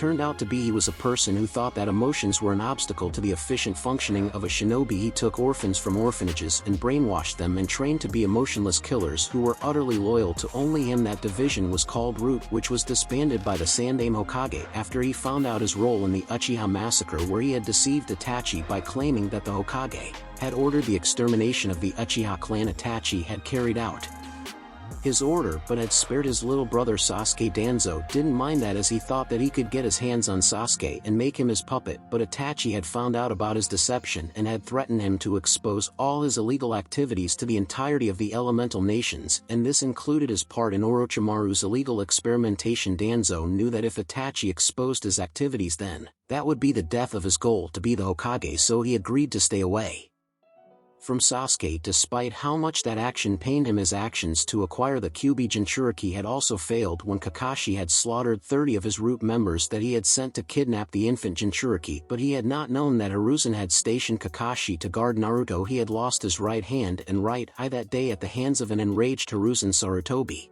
who had only spared him because of their friendship. He had managed to obtain the Mangekyo Sharingan of Shisui Uchiha and place it inside his bandaged right eye. He had allied himself with Salamander Hanzo during the Third Shinobi War in return for his help in killing Hiruzen and getting the Hokage's seat for himself, but that failed when Aim lost the war due to the actions of Minato Namikaze, who later became the Yondaime Hokage. He was the one who started the conflict between Hanzo and the Akatsuki when he showed Danzo the bodies of Aim ninja killed by his Root shinobi and painted Akatsuki as the culprit. He had used the Mangekyo ability of Shisui the Kodomatsukami to influence Hiruzen to make sure that the Kyuubi Jinchuriki didn't get the proper training so that he could sweep in and train him and gain the loyalty of the Jinchuriki. He couldn't influence Hiruzen to hand over the Jinchuriki to him, as Hiruzen's willpower proved too much to influence on that issue, so he had leaked the secret of the Jinchuriki's identity to the Konoha populace so that he could break the Jinchuriki through the discrimination and abuse by the population, and then when he lashed out against the people he could twist the facts and influence the council to hand over the Jinchuriki to him for training, where he could condition him to be loyal to him. He also knew that the Jinchuriki was the heir to the Yondaime Hokage as well as Uzumaki Kushina, and he wanted access to the Uzumaki sealing scrolls, which were locked inside the Namikaze estate, which were sealed by the Yondaime and his wife so thoroughly that he couldn't even make heads or tails of the seals. Only their son could open them, and that too only on his own volition. But now Konoha had lost its Jinchuriki due to Orochimaru, and even though the Namikaze heir had survived, they had lost the Kyuubi sealed inside him. He also hoped to get any notes that the Yondaime may have written regarding his use of the Hiraishin, as though he had gotten his hands on one of the Yondaime's Hiraishin kunai, as soon as he tried to channel chakra into it to see the full sealing array. On it dissolved the yonde most probably had a security seal on his special kunai in case it got into the hands of someone else other than him. Danzo knew that the other nations would take this as an indication of Konoha's weakness and Konoha had to prove otherwise at the next Chunin exams, but in his opinion all the present generation Konoha shinobi were useless. He could offer to train them, but he knew that Tsunade would never allow him to influence the next generation of clan heirs to all the major clans of Konoha. One good news he could take solace in was that Orochimaru had delivered his promise of an arm made of Mokutan with 10 Sharingan implanted in it, which he had attached to his body and covered it up with bandages and pretended that he was still not able to use his right arm, and in turn he had given Orochimaru the passcodes for the security barrier around Konoha during the invasion. He had hoped that with the death of Hiruzen he would become Hokage, but instead they had chosen that drunken gambler Tsunade as the Hokage. Tsunade was not someone whom he could influence using Shirsui's eye, as she would easily detect outside influence due to her perfect control of her chakra, and Danzo knew that Tsunade would kill without any remorse if she caught him, as she preferred decisive action in such cases and was not one prone to sentimentality when dealing with traitors, and he couldn't lead in open revolt against Tsunade, as at the most he had 100 shinobi under him, which was nowhere near enough to oppose the Hokage. But Danzo knew that he would get a chance to assassinate Tsunade, but in the meanwhile he would have to build up his forces so that if his attempt failed then he could defend himself. So he called his second-in-command Fu Yamanaka and Torian Aburame and ordered them to increase the recruitment of children into root from the nearby villages and have them at least Chunin level in the next 3 years. Time skip Senju compound. Morning on the day after the Genin exam. The next morning Naruto quickly completed his morning hygiene routine and immediately created 40 shadow clones and designated 10 of them to chakra control training, 10 of them to Fuinjutsu training from Mito-sama's book, 10 shadow clones to practicing taijutsu katas, and another 10 shadow clones to ninjutsu training. 5 shadow clones each would work on the first stage of the elemental manipulation for fire and earth, which were setting a leaf on fire and turning it into ash and making a leaf crumble into dirt respectively. Naruto decided to learn the 2 elemental jutsu that Anko had given him only after completing the first stage of the nature manipulation exercises for those elements, as it would make the whole process easier if he could get a hang of molding elemental chakra of that element before trying out those jutsu. And while his clones were doing their assigned work, Naruto went about completing his physical conditioning routine in his cave. He made sure that his body's original speed without his weights was in sync with his mind, and then he increased the chakra weights to 180 kilograms and went back to his room to shower and get ready for breakfast. As Naruto showered and then went to put on his trademark orange jumpsuit, he was struck by a feeling of nostalgia, as he knew that this was going to be the last time he was going to wear his orange jumpsuit. After breakfast, Tsunade Bachan and Shizen Nechan were going to taking him shopping for a new outfit. He took a moment to remember all the brilliant pranks he had pulled in this outfit, breaking his thoughts from being lost in old memories. Naruto put on his orange jumpsuit for the final time, knowing that today marked the end of a phase of his life. From today onwards he would have to stop his childish tendencies, at least during training, and while he was on missions. As Naruto made his way to the kitchen to have his breakfast, he saw that Shizen Nechan had just finished cooking and had prepared steamed rice, miso soup, rolled omelette, pickled vegetables and grilled fish. As Naruto piled on the food onto his plate, Tsunade reminded Naruto of their planned shopping trip. After breakfast, as soon as the 3 of them finished their breakfast, Naruto helped Shizen in cleaning the dishes, and then the 3 of them together headed to one of the shinobi stores in the shopping district of Konoha. The shop they had selected had a simple outside appearance with a big board announcing the name of the store. It read as Higurashi Shinobi Stores. This must be the shop run by Tenten's adopted parents. She told me that her new name after adoption was Tenten Higurashi. Naruto thought Naruto didn't expect to meet Tenten in the shop, as he knew that she would be training with her team at this time of the day every day when she was not on a mission. Naruto was in awe when he entered the shop and saw all the multitude of different kinds of weapons on display. He may have been a shinobi, but he was still just 13 years old, and which child doesn't love the idea of owning sharp-bladed weapons? Tsunade shook him from his musings with a gentle slap to the back of his head and said, "Oigaki, you can drool over the weapons later. First let us get you outfitted in your new clothes." She had a smirk on her face as she caught him blushing in embarrassment at being caught while literally drooling over all the cool weapons on display. Tsunade was happy to see that Naruto still retained his childish tendencies despite of the harsh life he had lived. As soon as the shop owner saw who had entered his shop, he immediately got up from where he was sitting behind the counter and bowed to her in respect, asking, "Hokage-sama, it is an honor to have you in my shop. How may I help you?" Tsunade waved off his greetings and pointed towards Naruto, saying nothing serious Higurashi-san, we just want to get Naruto some appropriate shinobi attire and finally get him out of that orange eyesore. Higurashi Saito took a look at Naruto's attire and grimaced, good god kid, how the hell did you survive this long as a shinobi in those eye-catching clothes, he asked. Naruto desperately wanted to defend his clothing choices, but he knew that Higurashi-san was speaking the truth, so he just mumbled the civilian store owners would only sell me these clothes. Higurashi-san just shook his head in dismay and cursed out the idiotic civilians who couldn't tell the difference between a kunai and the scroll it was sealed into. Saito addressed Naruto saying, don't worry kid, from now on come to my store if you want to buy any shinobi related purchases. I am not like those idiotic civilians. I know that you are not the Kyuubi. If you really were the Kyuubi, then all those idiotic civilians would have been dead by now. Now let's get you kid out. Oh no, you will not be selecting any clothes, me and Shizen will be selecting the clothes and you will be trying them on. If we leave the selection to you, you will select clothes again in orange, Tsunade said. Naruto pouted in embarrassment but couldn't disagree with what Tsunade had said, so he just accepted her decision. Tsunade first had Naruto fitted out with a mesh undershirt for protection along with an ANBU style chest armor and knee and elbow guards, while Tsunade was getting Naruto fitted for his protection. Shizen got Naruto some loose pants in colors of black, navy blue and forest green, and then bought him some muscle shirts in colors of white, black, navy blue. Tsunade made Naruto try out the different clothes Shizen had selected and felt that something was missing. She went into the clothing section and found a beautiful emerald-colored haori for Naruto. It had a beautiful image of a silver Vajra on its back. It also had beautiful silver-colored flames along the bottom edge of the haori. Naruto immediately took it off the rack and made her way back to Naruto. She held it out to Naruto and said, Gaki, try this on over your new clothes, I think it will look good on you. Naruto put on his new outfit, which consisted of a white muscle shirt and loose navy blue pants which were tied at the ankles with medical tape to prevent them from flapping about. He had ANBU style chest armor over his shirt and elbow and knee guards and an emerald green haori over it. All the haori could be closed using the lapel at his neck, but he kept it open. The sleeves of his haori came down to just above his elbows. The haori came down to his mid-calves, and he presented a beautiful imagine when he moved in his new outfit. The haori looked very good on Naruto. The embroidered silver flames created an effect of them looking like real as it swished behind Naruto as he moved. It was an exquisite work of embroidery. Naruto also got 2 pairs of black boots with a hidden knife mechanism in them.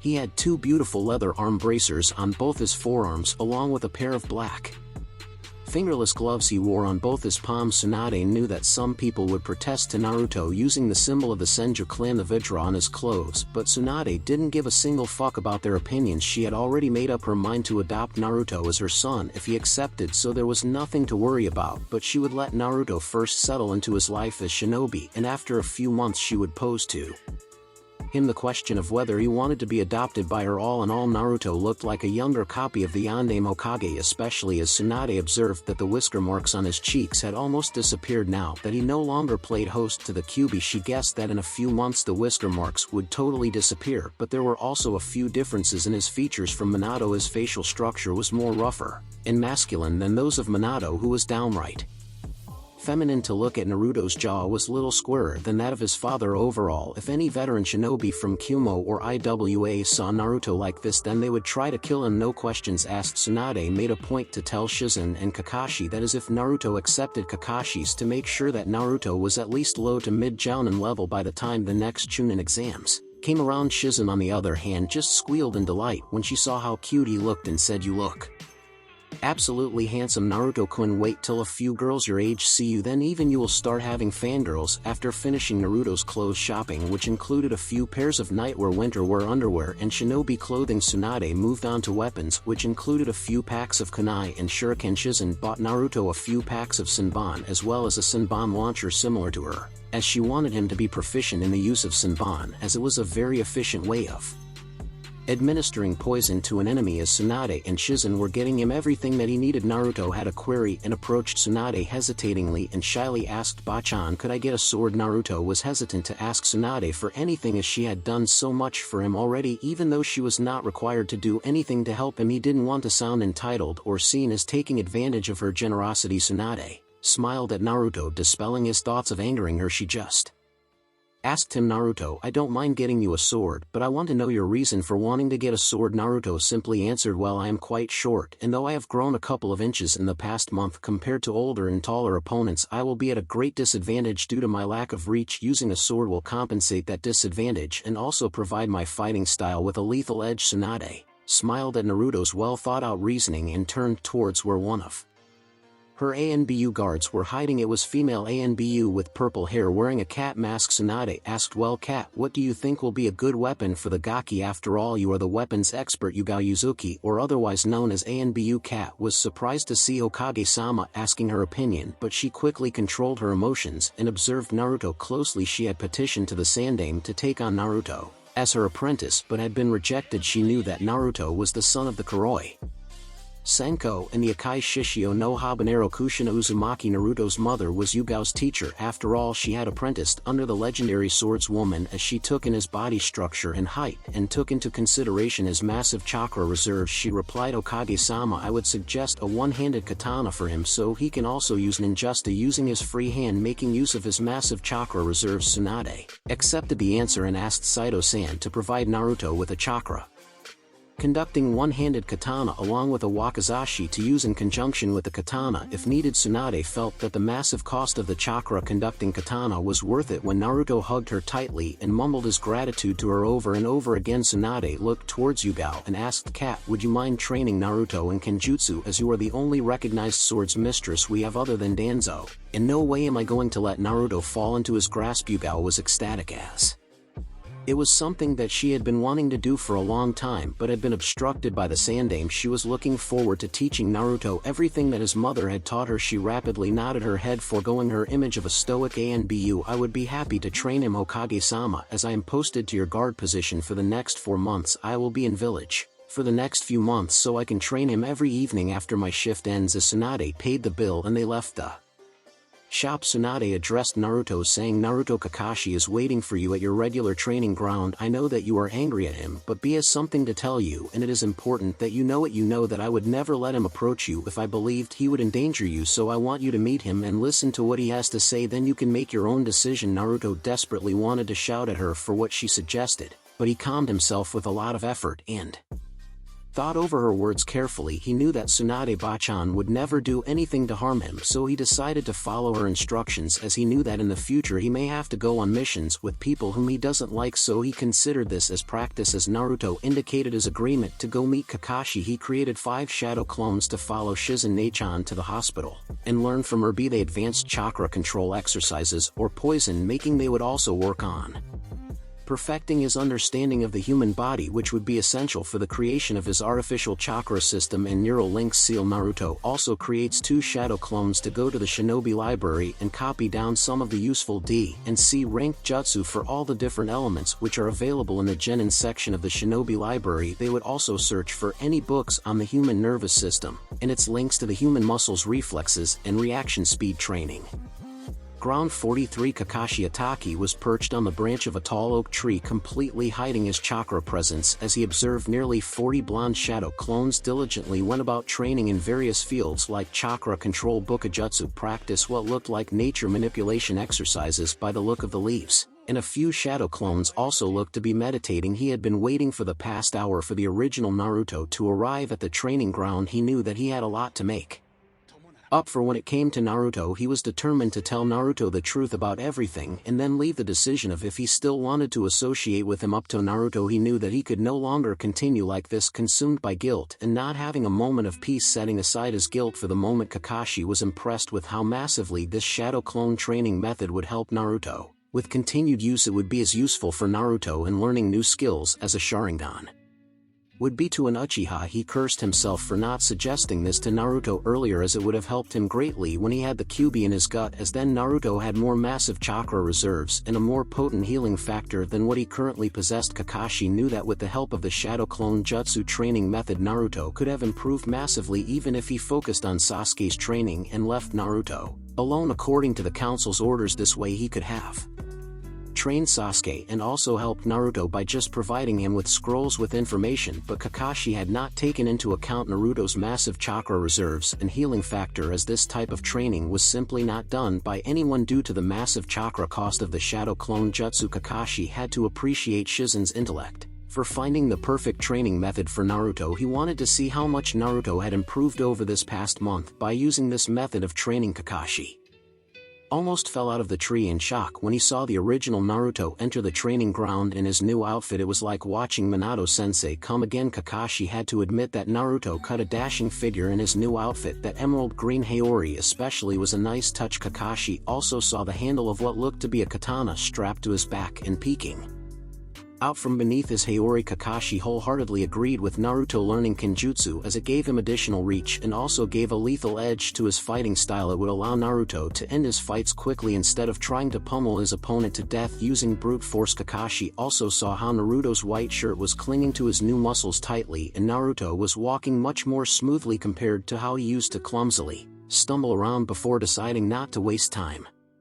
Kakashi immediately jumped down from the tree and approached Naruto. Naruto had sensed Kakashi as soon as he entered the training ground, but decided to act as if he didn't know where Kakashi was, as he saw no point in giving away his newfound sensory skills. When Kakashi approached him, Naruto simply turned towards him. Tsunade-bachan said that you have something to say to me, and she requested that I listen to you before I make any decision, so say what you have to say. Kakashi, Naruto asked in an chilling tone. Kakashi felt a chill go down his spine when he heard the near-freezing tone in Naruto's voice and the glint of anger in his electric blue eyes. It was like listening to an enraged Yoname Hokage. Minato-sensei used to be the same when he was angry. He never raised his voice. His anger was freezing cold and was all the more deadly for it. Kakashi still remembered Minato-sensei slaughtering nearly 300 Kiri shinobi, including 4 of the 7 swordsmen of Kiri, due to what happened to Rin. Because of Kiri, it had been a slaughter plain and simple, as Sensei had done the same to Iwa at the Battle of Canopy Bridge. When he heard about Obito's death at the hands of Iwa shinobi, Minato-sensei had slaughtered nearly 1,000 Iwa shinobi, most of whom were Jounin at the Battle of Canopy Bridge. Deciding not to anger Naruto anymore by procrastinating with his answer, Kakashi simply told Naruto everything that he had told to Tsunade-sama. Naruto was in shock. There were many things Naruto was prepared to hear from Kakashi, but this was certainly not one of them. He had expected empty platitudes or useless excuses for neglecting Naruto, but he never expected to hear that Kakashi had wanted to originally only take on Naruto as a student, as his apprentice. Hearing about the Sandames and the council's orders to Kakashi-sensei had his blood boiling in anger, but he calmed down himself, knowing that his anger over something he had no control over and couldn't do anything to change was useless. Naruto would have dearly liked to dismiss everything Kakashi said as bullshit, but in his gut Naruto knew that Kakashi was telling the truth. Naruto had always had a knack for telling when someone was being genuine with him or not, but he had always suppressed that instinct in order to gain acceptance from his classmates and teammates, even though his instincts were telling him not to trust them. But what Naruto appreciated most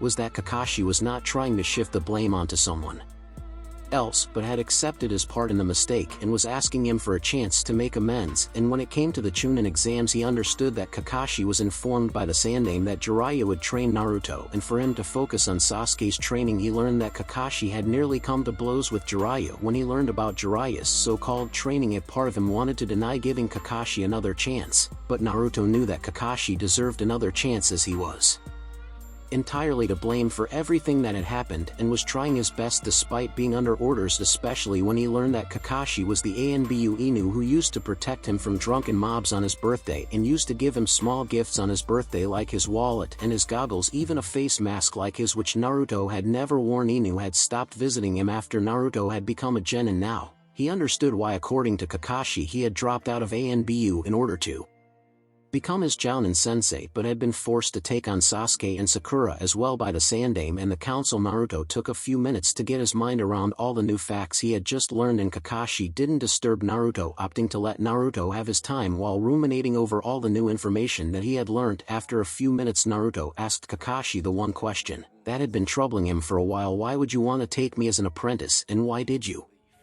guard me for so many years and please tell me the truth. Kakashi decided to tell Naruto the truth and said, because I owe your parents a great debt that I could never repay, and before you ask, yes, I know about your parents and so does Tsunade-sama and Jiraiya, but we can't tell you as according to your parents they asked us to inform you about your heritage only when you were at a solid jounin level in your strength, but what I can tell you is that they loved you dearly. In fact, I have never seen your mother more excited than when she found out that she was pregnant with you, and so was your father. The reason they didn't want you to know about your heritage early on in your life was because they both were very powerful shinobi and had many enemies and you were in no position to defend yourself from them. Naruto wanted to protest the hiding of his heritage from him, but he knew that what Kakashi said was true as much as he wanted to deny it, but what brought him to tears was the confirmation that his parents had indeed loved him, that he was not abandoned, and that they had died protecting him. It was a soothing balm to his bruised heart from having to hear from the villagers for years about how he was abandoned by his parents and how his parents were useless people. From what Kakashi was telling him, his parents were very powerful shinobi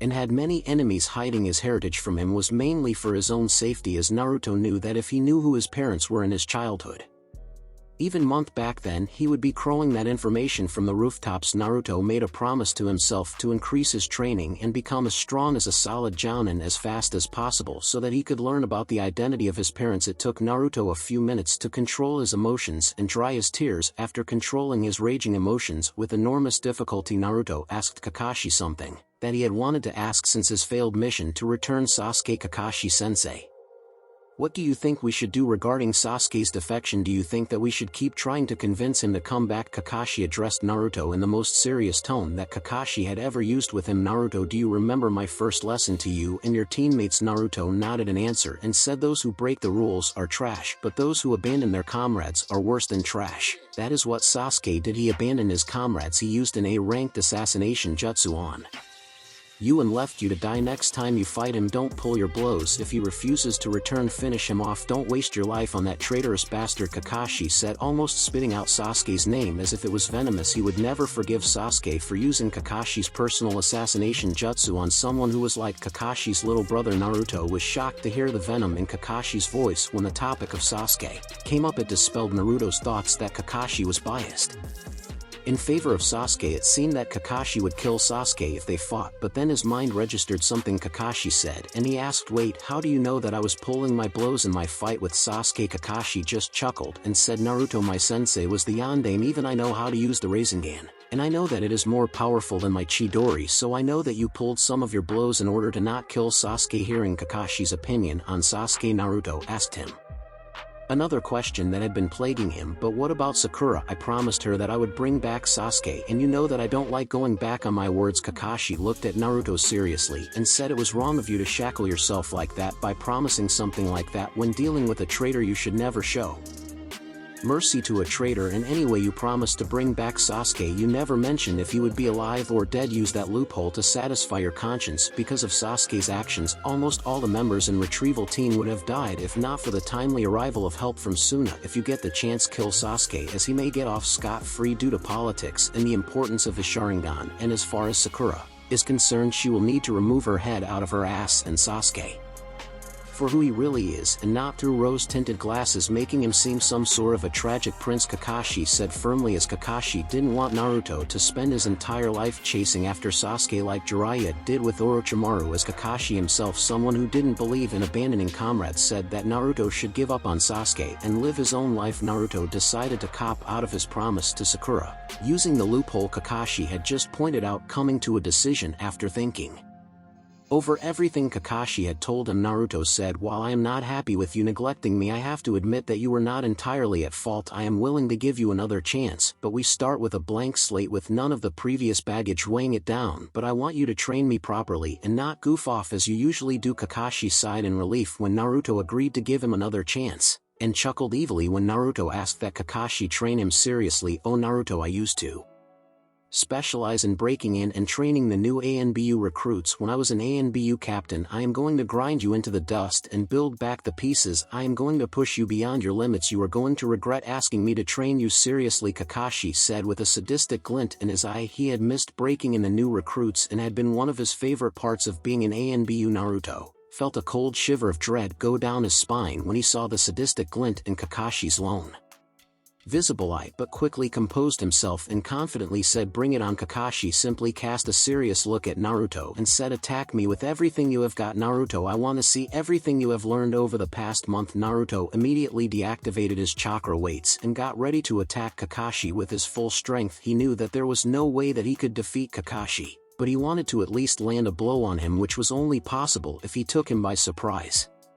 Naruto immediately launched 5 kunai from his right hand at Kakashi and made a single hand sign with his left hand and softly intoned kunai kage bunshin jutsu, making the 5 kunai replicate into nearly 200 kunai. Kakashi was impressed with Naruto's control and mastery over the jutsu. He simply molded his hand signs at a blistering pace and then blew away the kunai heading toward him with a massive blast of wind, using the great breakthrough. As soon as Kakashi blew away the kunai, Naruto was immediately upon him in a flurry of blows, all aimed at the vital spots of his body. Kakashi was very impressed with Naruto's speed, which was a solid genin level. When Kakashi blocked Naruto's attempted right hook with forearm, he saw that Naruto's already high natural strength had also increased dramatically. He just hoped that Naruto never learned Tsunade-sama's super strength technique. It would make Naruto a nightmare to fight against. He got a shiver down his spine just thinking about fighting someone with Minato-sensei's natural speed and Tsunade-sama's strength. Kakashi narrowly blocked a 3-kick combo to his torso, and immediately realizing that it was a feint, he narrowly substituted with a log, narrowly avoiding a rising kick to his family jewels. "Naruto, you don't kick another man in the gonads. That is just not done. What is wrong with you?" Kakashi asked in an incredulous voice, patting himself on the back for having just managed to escape with his family jewels intact. Naruto just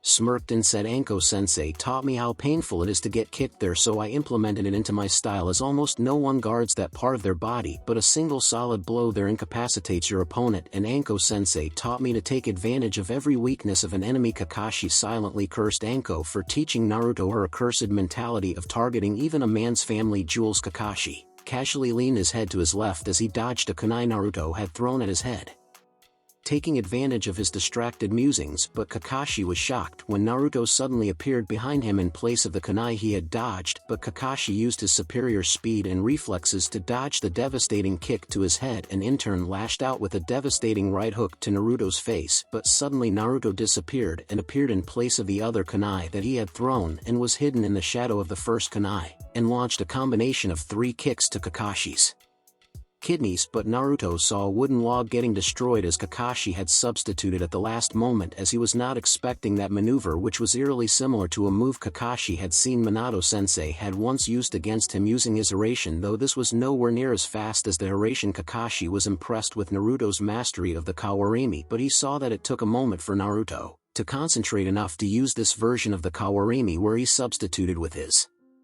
kunai. Naruto was frustrated that Kakashi had escaped from his Kawarimi trick, but it was to be expected as Kakashi was an elite jounin. After all, Naruto knew that he needed a lot more work before he could use his Kawarimi trick at a moment's notice, almost instantaneously. It would be nowhere as fast as the Hiraishin, but it would be a devastating technique to have in his arsenal. Naruto quickly swayed out of a Kagebuyo launched at him by Kakashi and spent the next few minutes trying to dodge or block most of Kakashi's blows, which were at about mid-chunin speed. His spars with Anko helped him a lot in following Kakashi's movements and in avoiding the many feints Kakashi used to try to make him fall into his trap. Naruto just touched down on the ground after launching a failed Kagebuyo move at Kakashi and immediately found his feet in the iron grip of a Kakashi clone, which had used the hiding like a mole technique to sneak up on him. Naruto tried to escape from the clone's grip on his legs, but he was no match for Kakashi's strength. Kakashi's clone then used the inner earth decapitation technique to drag Naruto into the earth up to his neck. Kakashi was very impressed with Naruto as he had lasted nearly 10 minutes against him while he was moving at nearly low to mid-chunin speeds. He approached Naruto, who was trapped in his jutsu, and said, "Very good, Naruto, your speed, strength, and taijutsu technique have improved greatly. Your mystery over the Kawarimi jutsu is very impressive, but your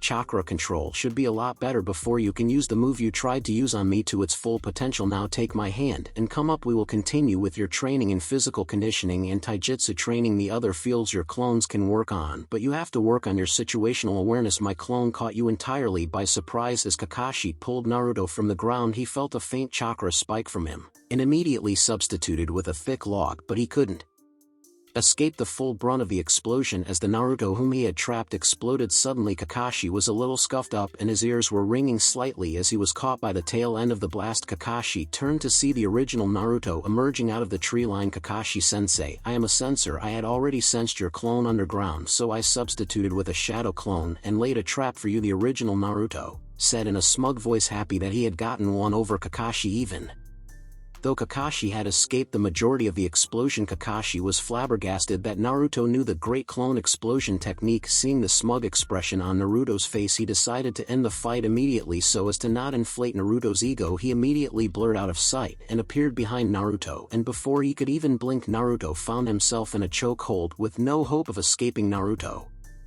immediately tapped Kakashi's arm, signaling his surrender. Naruto was not at all disappointed as he knew that he stood no chance against Kakashi. You became overconfident, Naruto. You stood there smirking at me and monologuing about how you fooled me. You should have attacked me when I was a little disoriented from the explosion. Remember this, never give your opponent any chance to regroup and regain his momentum. Attack him till you are sure of his death or capture, and for the love of Kami, don't explain to your opponent how your technique works. I have seen too many idiots standing around admiring their technique and smirking at their enemy and explaining how their technique works. Naruto nodded his head and accepted the criticism as he knew that Kakashi was right. If he had attacked when Kakashi was disoriented, then he would have still lost, but he would have at least landed another 2 to 3 blows on him. He had become overconfident. Also, you need to learn a few offensive elemental ninjutsu. You lack that offensive firepower in your arsenal. Learn a few elemental ninjutsu of at least C rank for all the elements. With your chakra reserves you can afford to waste a little chakra. And also remember something, make your clones learn the fire jutsu you are learning and only then practice it yourself. We don't want you burning your internal organs accidentally, and remember to coat the inside of your throat and mouth with your chakra before using a fire jutsu, otherwise you risk burning yourself. Now what is the extent of your chakra sensing? Kakashi asked Naruto. According to Shizen Nachan, it is very advanced. If I concentrate hard on a person I can sense his chakra signature, his chakra reserves, his elemental nature, and also the way in which his chakra is being molded. Naruto answered. Kakashi whistled in appreciation. That level of chakra sensing talent was a very good advantage. I am going to mold my chakra into fire and earth nature chakra and do the first stage of nature transformation exercise for fire and earth. I want you to sense how I am converting my chakra to that of fire and earth nature and burning the leaf to ash or causing it to crumble into dust respectively. Kakashi instructed. Naruto sat down on the ground in a full-size posture and closed his eyes and used the full extent of his current chakra sensing prowess to sense the way in which Kakashi sensei molded his chakra from neutral chakra to fire and earth nature chakra in order to complete the first stage of the nature manipulation exercises for those respective elements. Kakashi also had Naruto sense how he molded his chakra to use the great fireball technique in the earth wall. Kakashi told Naruto to make a few of his clones start working on mastering those 2 jutsu along with working on the first stage of the nature transformation exercise for fire and earth. While this type of sensing was very useful, it currently took Naruto a lot of concentration and effort to use and was useless in combat. It would take a lot of effort to make it combat ready. As Naruto got back to his training after listening to all the tips Kakashi gave him for his improvement, Kakashi departed to report to Tsunade-sama Hokage's office. Tsunade looked up from her daily chore of unending paperwork to see Kakashi enter her office. Seeing him, Tsunade put aside her paperwork for now and asked, so how did your meeting with Naruto go? Considering the circumstances, it went surprisingly well, Kakashi answered Tsunade's query as Tsunade raised an eyebrow to inquire about the details. Kakashi answered he patiently listened to everything I wanted to tell him, not disturbing my explanation or letting his emotions get the best of him, and later he said that I was not to blame completely for my neglecting of him in his shinobi training and agreed to train with me and to start our relationship with a clean slate. I also managed to dispel whatever remaining loyalty that Naruto seemed to have towards Sasuke or the memory of the now disbanded Team 7. I have to say, Tsunade-sama, yourself and Shizen did an excellent job with him this past month. Naruto seemed to have learnt the importance of patience and not letting emotions cloud his judgment, as the old Naruto would have not even allowed me to talk and would have blown up at me, Kakashi said. Tsunade smiled in remembrance and said he is an incredibly talented shinobi. Once you explain to him the practical importance and applications of something, he will work till he perfects it to his satisfaction. Everything you teach him he perfects it and then tweaks it to his satisfaction. Why take the shadow clone jutsu for example? He experimented with it and managed to recreate and master the great clone explosion jutsu on his own. He tweaks every jutsu he learns till it meets his personal satisfaction, like how he mastered the kawarimi to be able to substitute with a kunai and a cheap knockoff version of the Yandame's Hiraishin after reading about it myself in Shizun.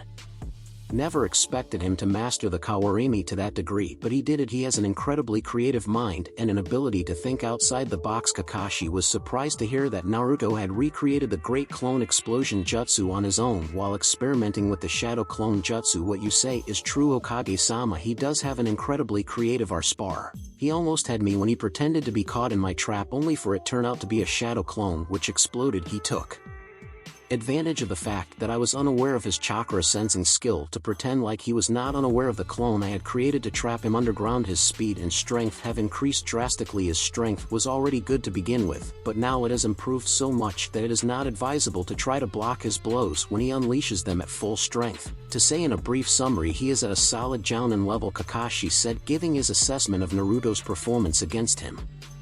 Tsunade had a brief smile on her face at Kakashi's assessment of Naruto's improvement, but she quickly regained her serious demeanor. Now that you are going to train Naruto, there is something you should know. Naruto has a kind of a split personality due to him suppressing all his negative emotions from childhood. Inoichi calls it as Yami Naruto, that was exasperated whenever Naruto tried to use the Kyuubi's chakra, which influenced and enhanced Naruto's negative emotions, thereby making the Yami Naruto personality stronger. Naruto has been attending mind healing sessions with Inoichi, and according to Inoichi, the Yami personality will become weaker and weaker as Naruto comes to terms with his past trauma and negative emotions and accepts them as a part of himself. According to Inoichi's reports, at the current rate of progress, Naruto's Yami personality will disappear within the next 6 months, and also, it will be much easier now that he doesn't have the Kyuubi trying to strengthen his negative emotions and empowering the Yami personality. Tsunade informed Kakashi. Kakashi gritted his teeth thinking about all that Naruto had suffered due to Konoha's villagers. If Kushina-sama and Minato-sensei saw the damage done to their son due to the villagers, we couldn't dig the graves fast enough. Tsunade felt a shiver of dread go down her spine as she got a vision of teleporting ninja and woman wielding golden chains, slaughtering all that had harmed their son. She felt that they were lucky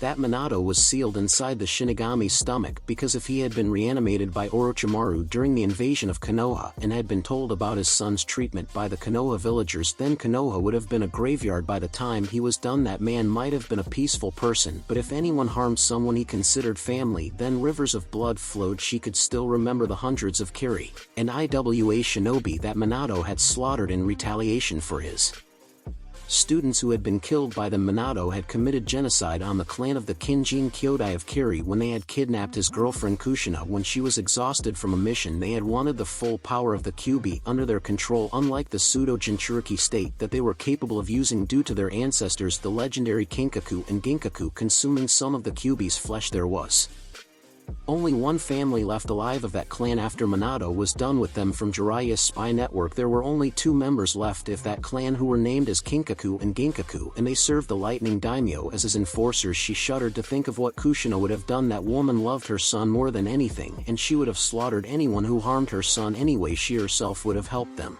if they tried to slaughter those who abused their son, as she herself considered Naruto as her son in all but blood, and by blood Naruto was her grandnephew, as Kushina was her niece, as Kushina's mother was her aunt. That fact was known only to a select few people and not revealed to the council, so that she was not placed under the CRA in the name of restoring the Senju clan. The council and the elders had tried to get her placed under the CRA, but she had threatened to slaughter all of them if they tried anything of such sort with her, so they decided to back off as they knew that Tsunade would not hesitate to kill all of them. Tsunade was pulled out of her musings when Kakashi politely coughed to catch her attention. "Oh sorry Kakashi, I was lost in my memories. I want you to train Naruto like you train new Anbu. Teach him how to be a true shinobi. I want him at least mid-Jounin level. In 6 months' time he is going to be participating solo in the upcoming Chunin exams in Kumo.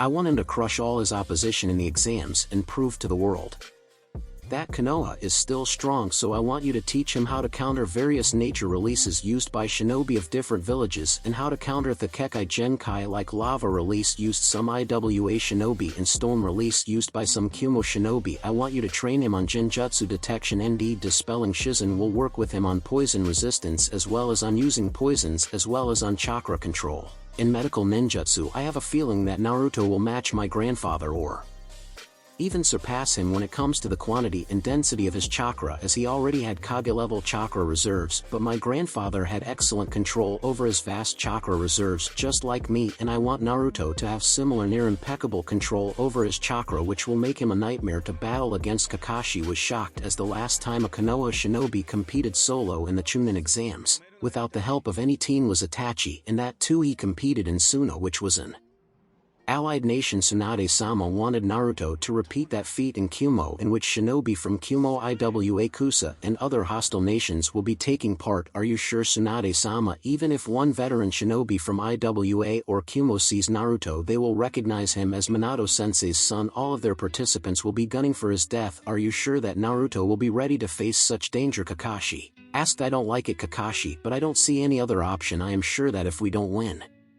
this Chunin exams, then I can convince the Lightning Daimyo that we are weak in ally with Inoki to destroy us. We are in no position to wage war. We need at least another 2 years at minimum to regain the strength we had before the Kyuubi attack. The Sound Sand invasion and the Uchiha massacre certainly didn't help our recovery efforts, and no one else in our current generation is as capable or has the same potential as Naruto, as I want him to be a deterrent to anyone who thinks about making war against Konoha, and I am planning to tell him about his heritage before he goes to Kumo. If the Lightning Daimyo sees that the son of the Yellow Flash is easily defeating Kumo shinobi, then he will think twice about declaring war against us. I have heard from Jiraiya that Kumo is entering the Nibi Jinchuriki in the Chunin exams, and Naruto is the only one among the current crop of genin who even has the potential to defeat her. Inoki is entering his granddaughter Kuratsuchi, who is a wielder of the lava release Kekai Genkai, and his current protege Dematsuchi, who is said to be capable of using the dust release Kekai Toda. I want you to make sure that Naruto is more than capable of countering all of them. I want Naruto to be the next Hashirama Senju. I want him to be the next god of shinobi. Tsunade answered in response to Kakashi's query. Kakashi could see that Tsunade-sama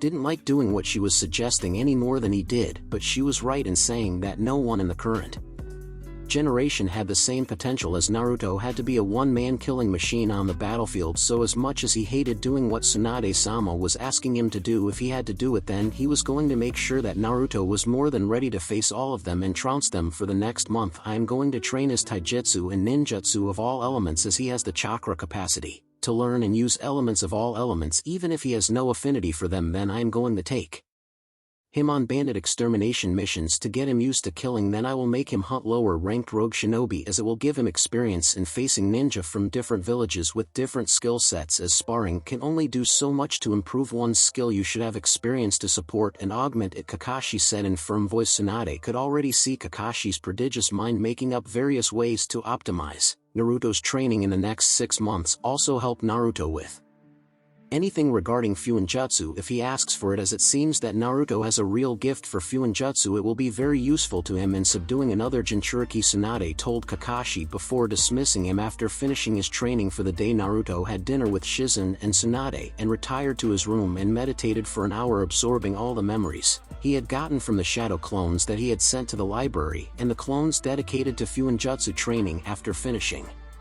his meditation, Naruto spent a few minutes going over the list of useful elemental ninjutsu that his clones had compiled.